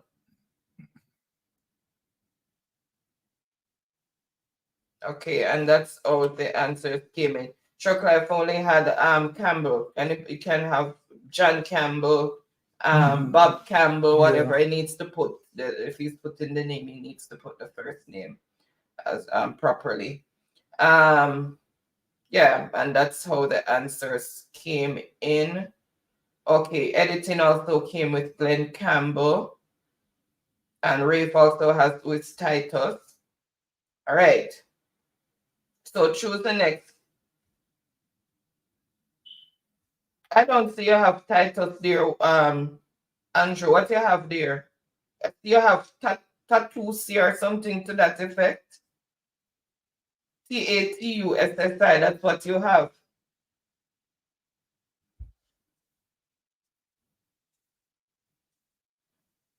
All right, Janet is saying, famous Jamaicans for 400. Sorry. Famous Jamaican for 400. Name this, let me expand it a bit. Name this, and it's a double point answer. Name this Jamaican. Yes, I don't want the thing to block it out. So name that Jamaican.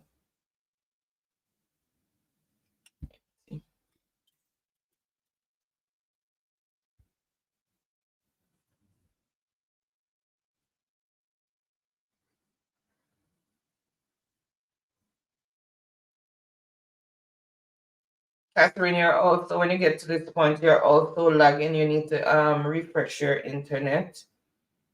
All right, and I see the answer that I am looking for. Let me just go back. So let me just show it is who is Paleface. So Paleface was a comedian who would come on, I think it was after news, time in the evening, and gave some commentary, but in a comedic fashion, right? So that's for 400 points, and so that's for 800 because it's double point answer. All right, so let me see who first came in with the correct response. Was it Paleface point of view or something to that effect? Oh, you meant title, sorry. All right.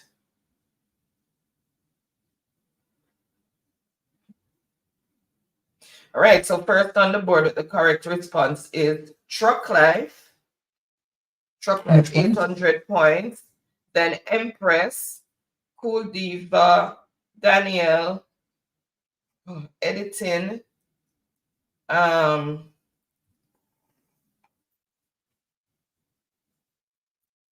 okay, and that's all the answers came in. So Truck Life, choose the next category. Next box, please.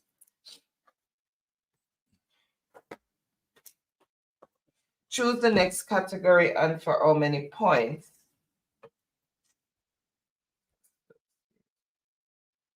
Editing also came in with Paleface.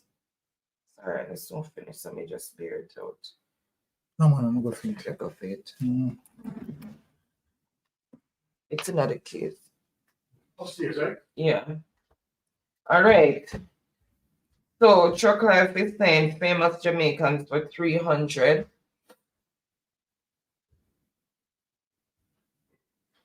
Name this person.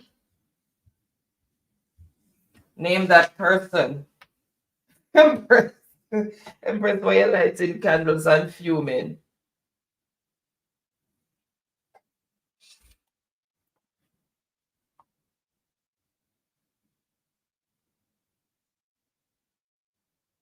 That's only clear Truck Life the winner. Oh my goodness.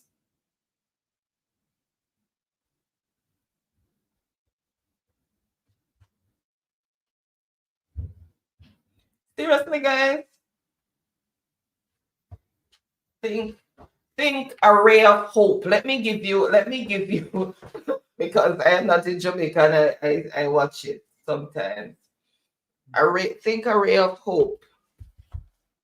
Let me give you a clue. A ray of hope. A news.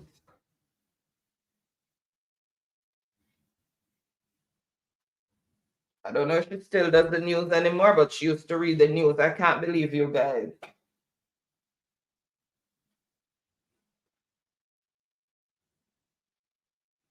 All right, I see. Not cool. All right, I see the answer that I am looking for. Thanks for forgetting my manners. I see the answer that I am looking for. So let me reveal the answer. Oops, let me just minimize that. Who is Curlin Brown?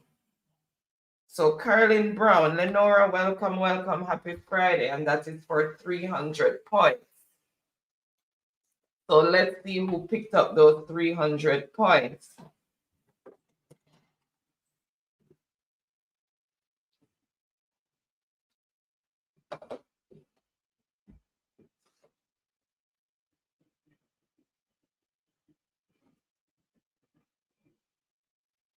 All right, Cool Diva is on the board with 300 points. Cool Diva. You say who? Okay, yes. The truck club has had these questions. Okay, Cool Diva, how Janet, much points? 300. Curl Brown, no, Curlin. Then Lenora also came in with Curlin Brown. Also Daniel did, but the spelling messed him up. Okay. So score as it is, Cool Diva, 300 points. Freedom, 300 points. Janet, 400 points. And Truck Life, 2,900 points. Truck Life is way out there. Okay, choose the next category and for how many points, Cool Diva?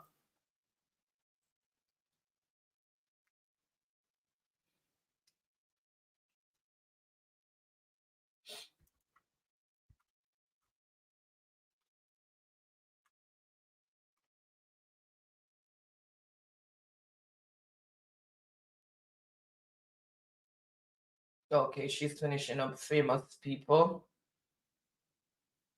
Name this person. Hope it's not too small. Name that person. May I tell you?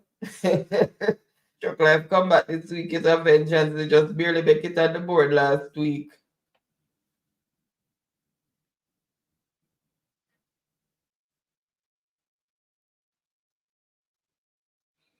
All right, I see the answer that I am looking for. So let me just reveal non-delays. Who is Michael Leachin? And that is for 500 points. So let's reveal, let's see who came in with the correct response. See who first came in.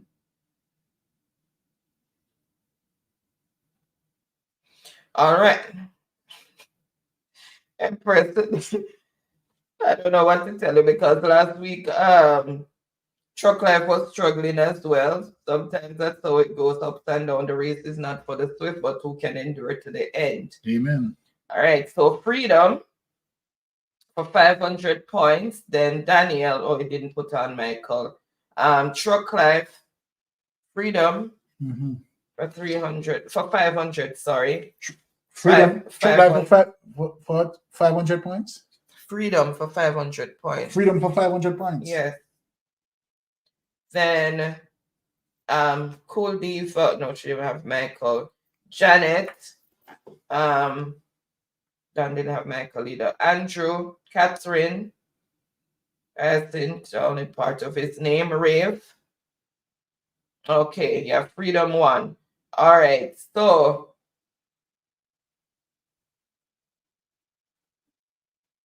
choose the next category and for how many points.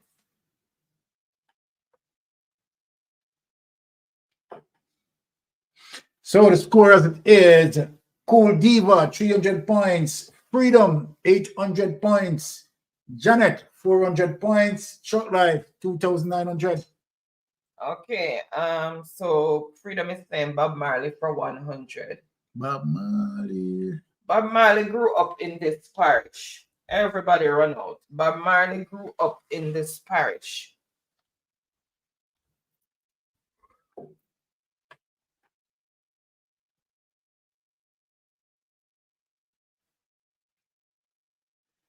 May I tell you, Andrew, we come back with a real vengeance.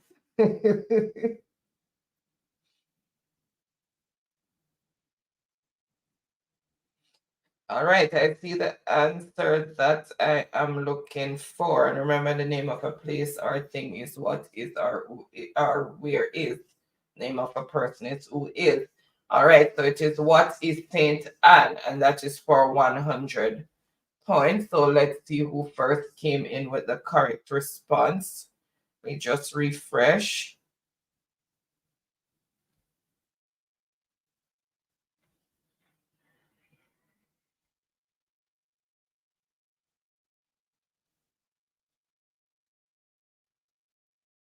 One sec, guys. All right, there we go.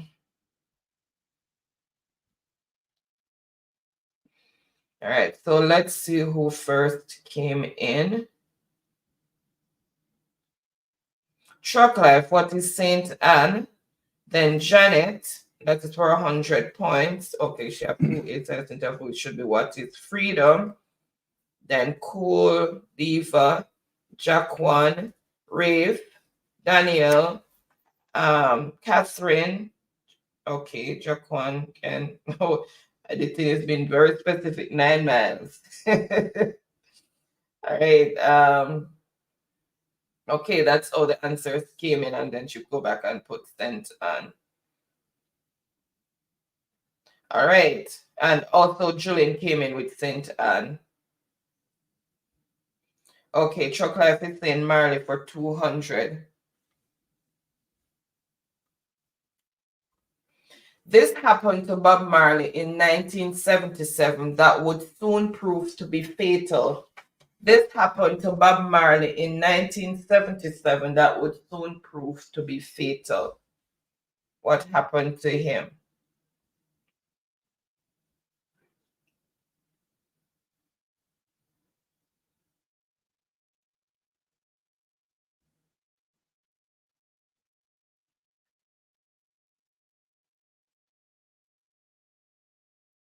All right, I see the answer that I am looking for, and it is he was diagnosed with cancer, and that is for 200 points.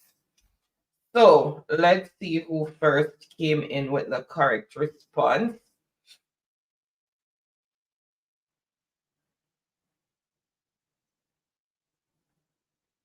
So first on the board with the correct response is Daniel for 200 points.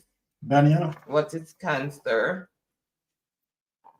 Then, okay, Andrew corrected that, but you came right behind Daniel. Freedom, done, but didn't finish So it. Daniel on the board Cool. for 200 points, Yeah. right? And Cool. Okay, Hyacinth. Catherine. Editing.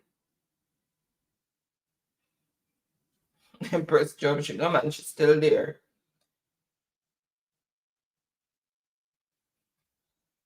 Okay, Empress, good night. Have a wonderful weekend. Empress not going to You know. All right, so Daniel is saying reggae dancehall for 400. For 400. This artist that preaches no wanga got no wanga belly. Name the artist. The artist that preaches no wanga got no wanga belly. Name the artist. And score as it is, Daniel on 200 points. Cole Diva, 300 points. Janet, 400 points. Freedom, 800 points. Truck Life, 3,000 points.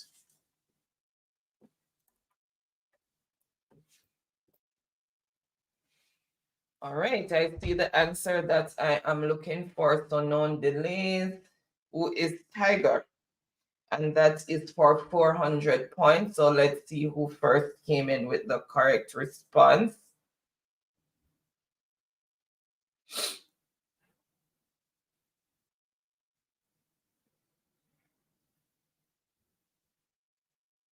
All right, where did it start? Okay, it started there.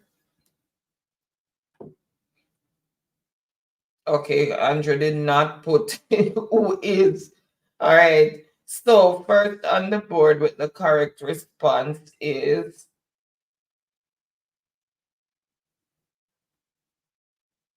Tiga. Okay, first on the board with the correct response is Andrew. and that is for 400 points. So Andrew, sorry, Diva, you have TIGA, and it could be I don't know, maybe it's a typo that you did, but I have to give it to the GER. Then Rave, Sonia, Andrew, how much points for Andrew? Janet, 400. Could even, okay, she corrected that. Catherine, Jaquan is saying good night to all. Good night, Jaquan. Have a wonderful and blessed rest of your weekend. Bless up, Jaquan. My review vlog, welcome, happy Friday. Thank you so much for joining in. And remember, you have to put who is, if it's the name of a person, or what if it's the name of a place or thing.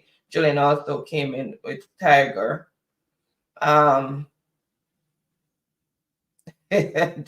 Okay, all right, so choose the next category and for how many points.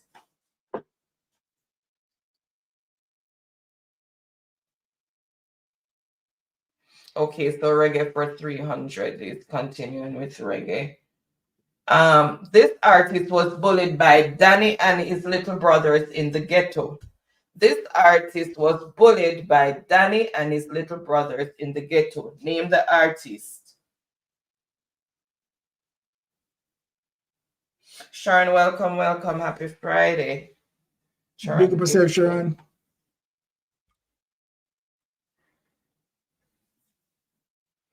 This artist was bullied by Danny and his little brothers in the ghetto.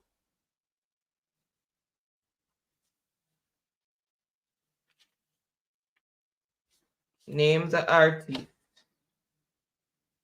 All right, and I see the answer that I am looking for. So no delays there, and it is who is Baby Sham. So Baby Sham sung that song where it talk about being bullied. All right, so. But you can get the things say Mikey. You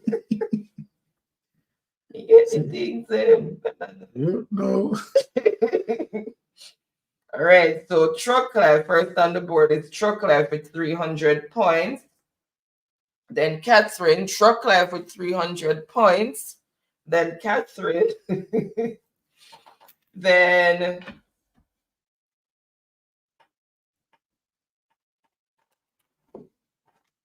Truck Life for one, Truck Life for mash up the place. Okay, all right, so that's how the answers came in. So choose the next category and for how many points, Truck Life. So it's saying reggae for 200, keeping it going. I am Mr. Universe. Name the artist.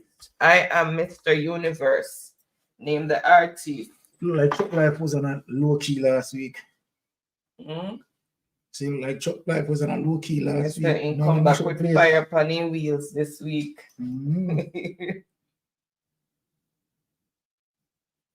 Truck Life had done the place. I'll tell you. I am Mr. Universe. And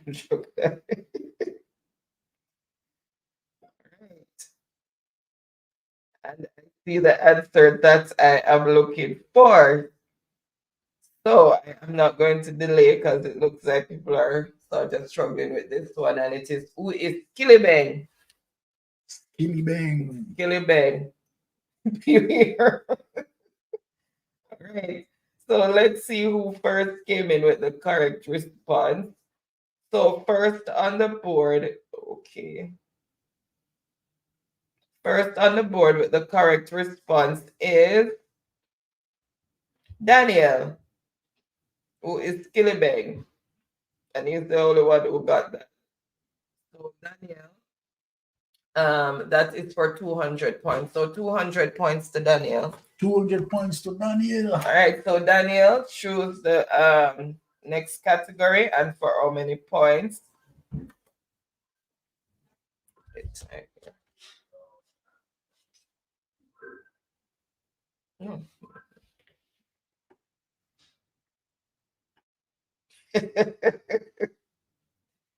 All right.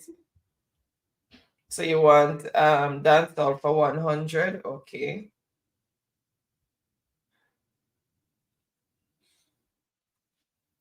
They call him the lyricist, vocabulary physicist, and melody Michelangelo. Everybody know that. Michelangelo, not Michael. They call him the lyricist, vocabulary physicist, and melody Michelangelo. And that is for 100 points. Name the artist. Everybody run out. Everybody run out.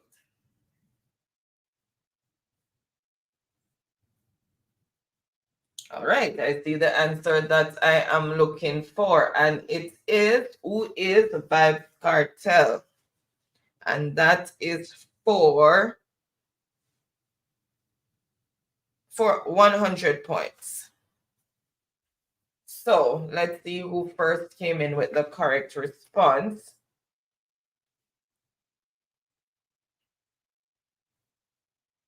Let's see. All right, so that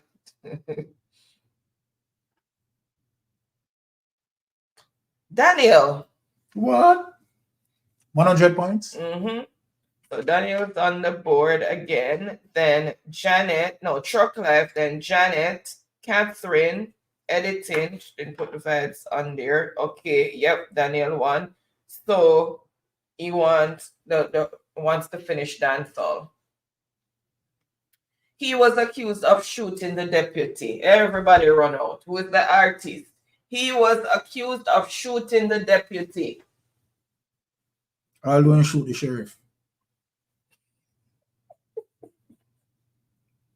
But he denied doing it. And that is for 500 points.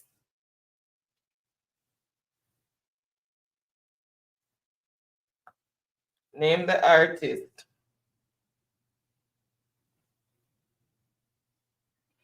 All right, I see the answer that I am looking for, and it is who is Bob Marley. He said he shot the sheriff, but he didn't shoot the deputy. And that is for 500 points. So let me see who first came in with the correct response. Remember, guys, you have to refresh to see who came in first, because everybody is going to see themselves as being first.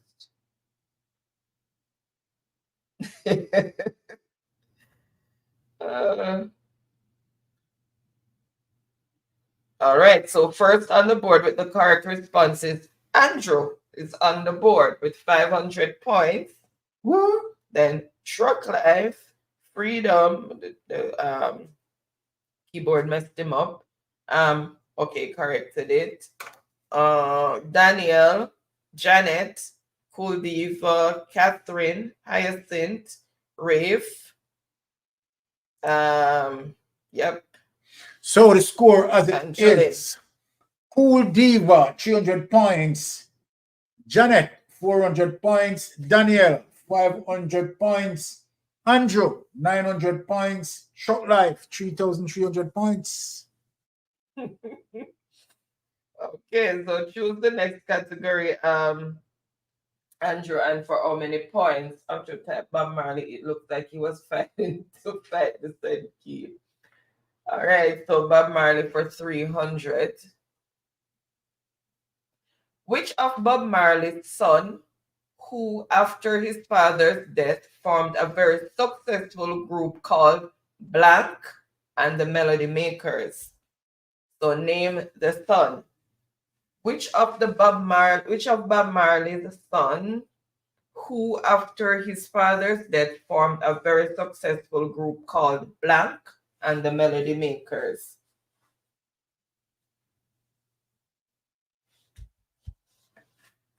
Name the son.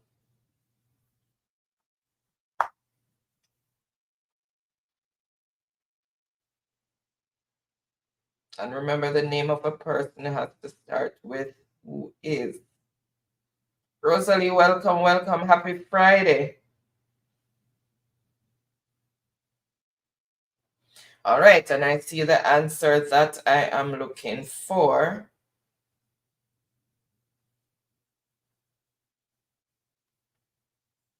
All right, so let me reveal the answer, and it is who is Ziggy Marley. All right, so Ziggy Marley. So that's for 300 points. If you don't have Marley, that's fine because it says Bob Marley's son. We would have his father's last name, so the first name will be just fine. And that is for 300 points. So let's see who first came in with the correct response.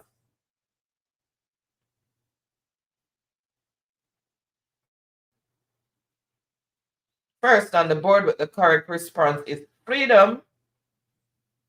Freedom, 300 points. What? Then Andrew,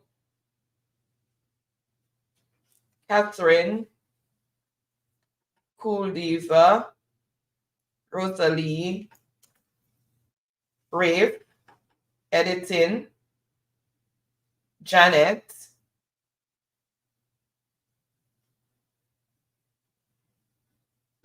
okay. So Freedom is saying Bob, Bob for 400. Okay.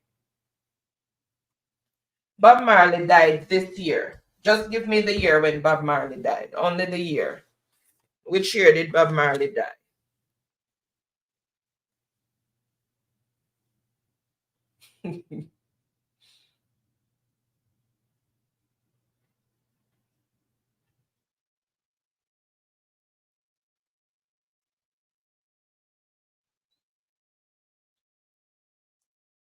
All right, and I see the answer that I am looking for, and it is, what is 1981? So Bob Marley died in 1981. I think it was July or June 1981.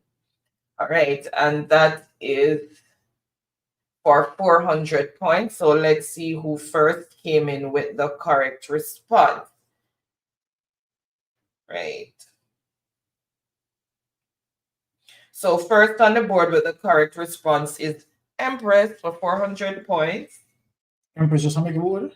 Mm-hmm. Then Catherine, Hyacinth, which she didn't put the 19. Truck Life.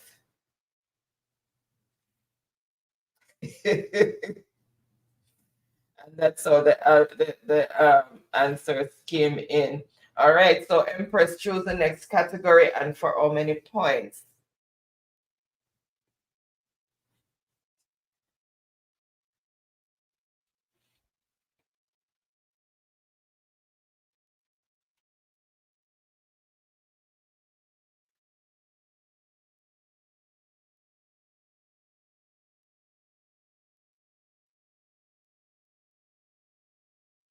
Choose the next category, Empress, and for how many points?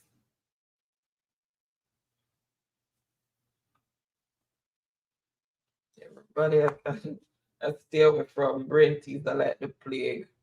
All right, so she's saying brain teaser for 200. What walks when you tie it up but stops when you untie it? What walks when you tie it up but stops when you untie it?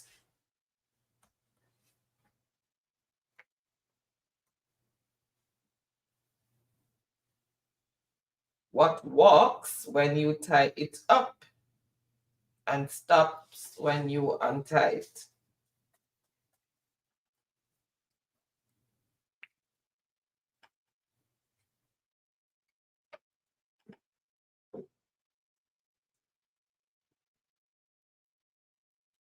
All right, now I see the answer that I am looking for.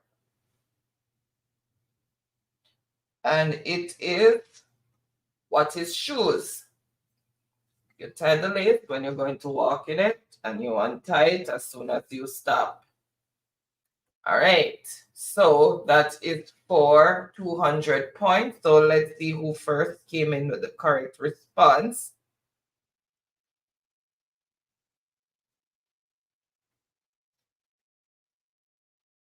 Empress, what is shoes? And that is for 200 points. Then Truck Life, Danielle. Well, Empress. So the score as it is, Cool Diva, 300 points. Janet, 400 points. Daniel, 500 points.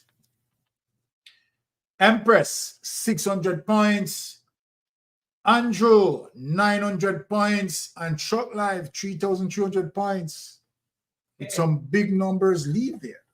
All right, so brain teasers for 300. Empress is saying she needs to do well in these categories. In this category, what can travel around the world while staying in one corner? And it's a double point answer. So whoever answers gets 600 points. What can travel around the world while staying in one corner?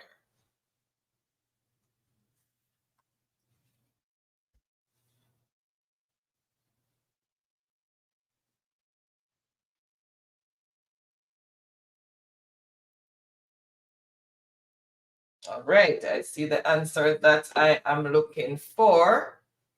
And it is, what is a stamp? You put it on the right side of the envelope and it stays there and goes everywhere you send it. All right. So that is for 300 points.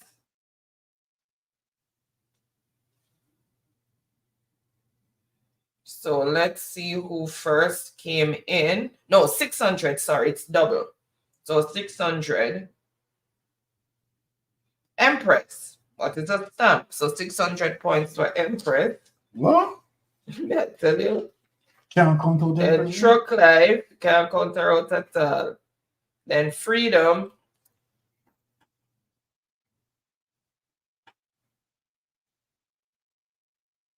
Freedom's them didn't hear him name Baron. He did read out Freedom score. Yes, man. Freedom, 1,100 points. Okay. All right. So Empress is saying for 400. No. Brain teaser. Jimmy's mother had 4 children. She named the first Monday, the second Tuesday, and the third Wednesday. What is the name of the 4th child? Jimmy's mother had 4 children. She named the first Monday, the second Tuesday, and the third Wednesday. What is the name of the 4th child? What's Jimmy? That's Chris. You know, there comes. Remember, name of a person is who is. Boy,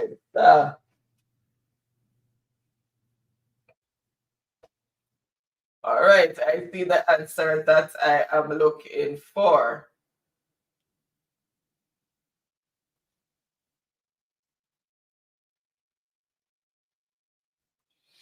Who is Jimmy?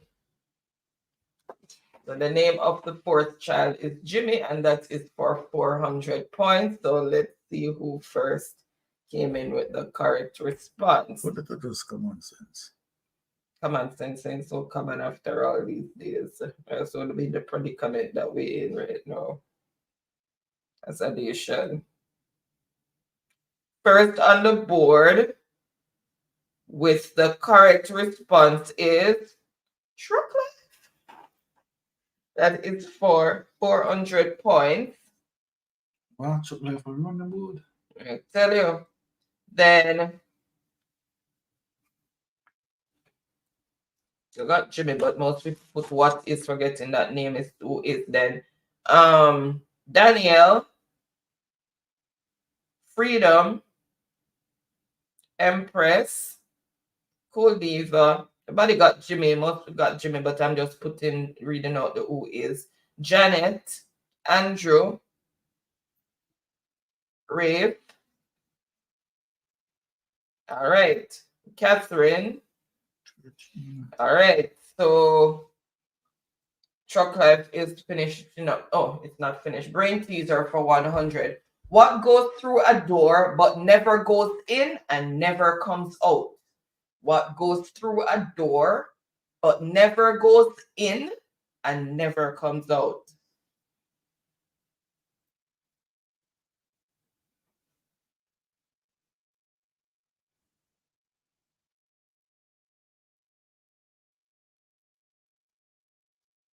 What goes through a door but never goes in and never comes out?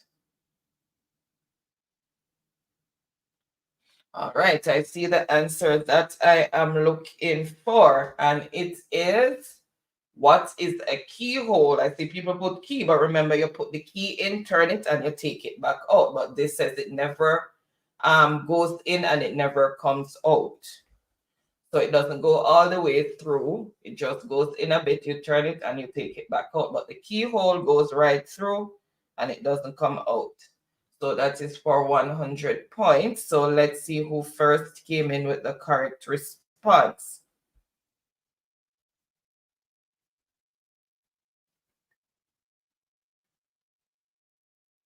Empress. No, wait. Let's go down more. Yes, Empress for 100 points. Then Andrew. All right, so she is going for 500. Okay, so the score as it is: Kuldiva, 300 points; Janet, 400 points; Daniel, 500 points; Andrew, 900 points; Freedom, 1,100 points; Empress, 1,300 points; and Truck Life, 3,700 points. Okay, welcome, Levice TV. Happy Friday. Thank you so much for joining in. Really big up yourself, Levice. And have a safe weekend. All right. And Catherine also put keyhole. So she was saying brain teaser for 500. What has cities but no houses, forest but no trees, and water but no fish? What has cities but no houses, forest but no trees, and water but no fish?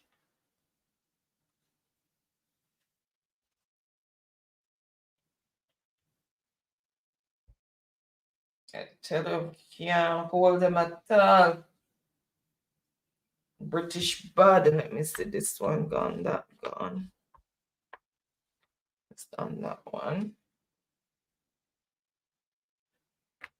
All right, so I see the answer that I am looking for, and it is, what is a map?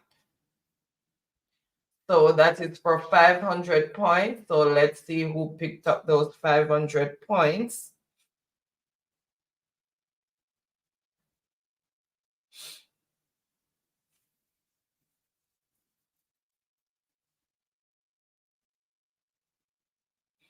Truck Life.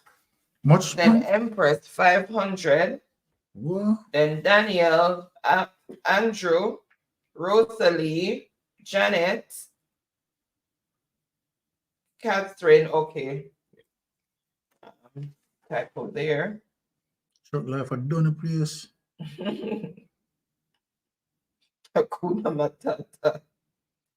All right, so and Catherine also came in with map. Okay, so we are down to just one on the board. So I'm just gonna reveal the one that's left.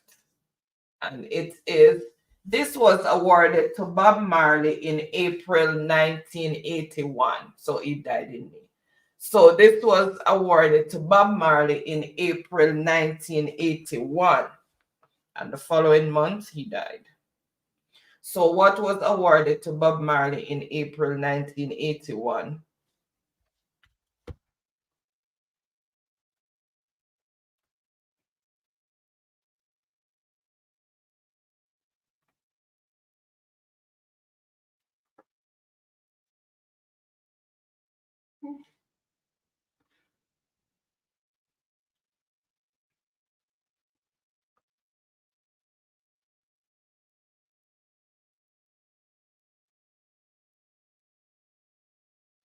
All right, I see the answer that I am looking for. So no delays. Let me just reveal the answer and what is the Jamaican Order of Merit. And that is for 500 points. So it was actually awarded to him on his deathbed. So that is for 500 points. So let's see who picked up those 100 points.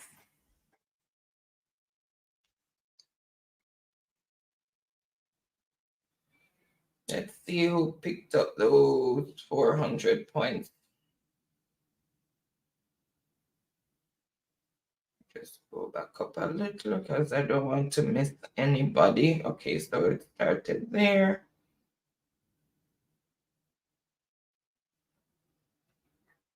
Empress, what is order of merit? 500 points. Then Andrew.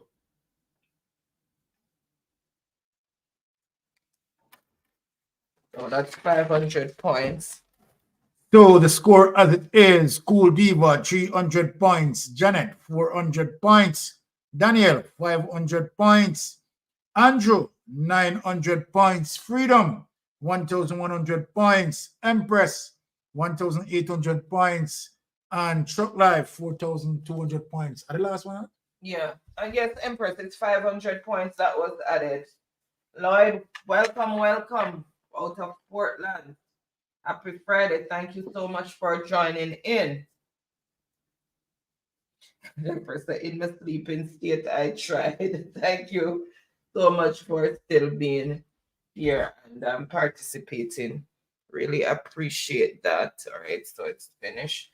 Just need to write the scores down in the book. All right, so a scorekeeper is tallying the scores.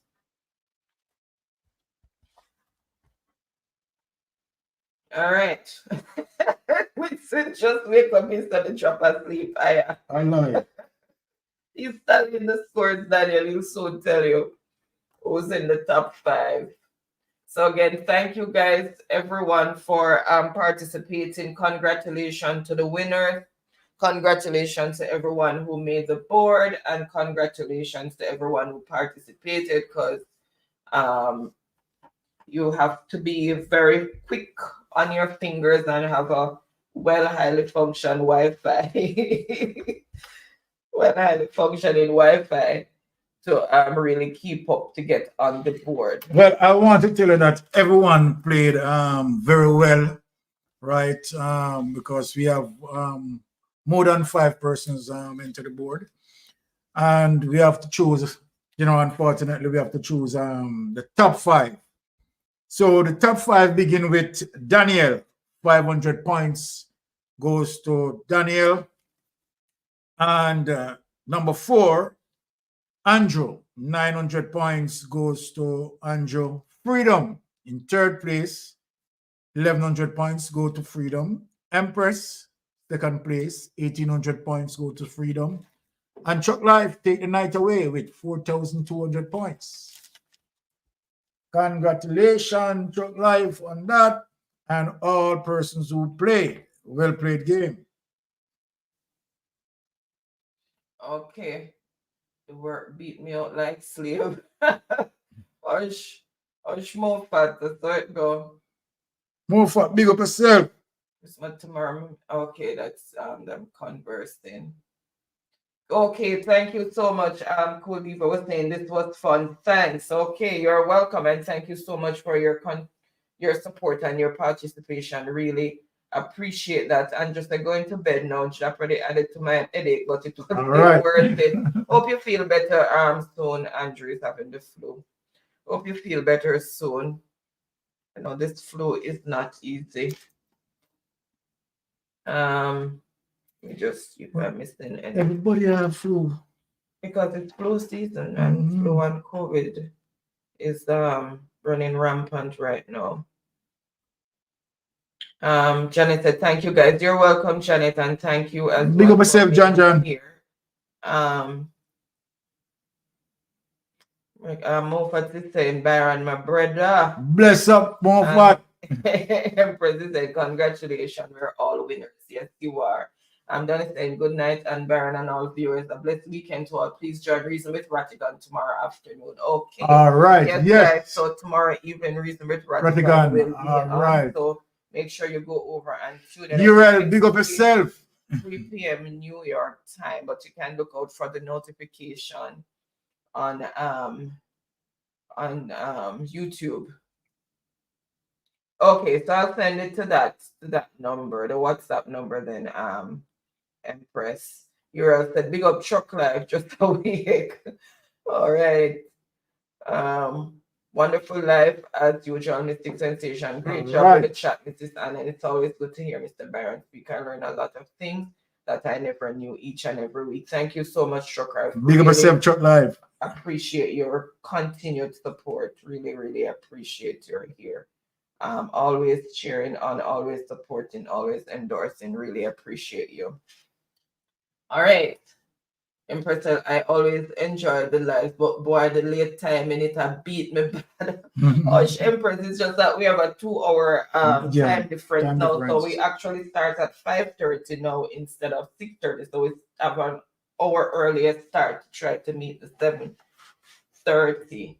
And actually, we are here from before that, trying to put all things together, just rushing in and trying to put everything together within before start time,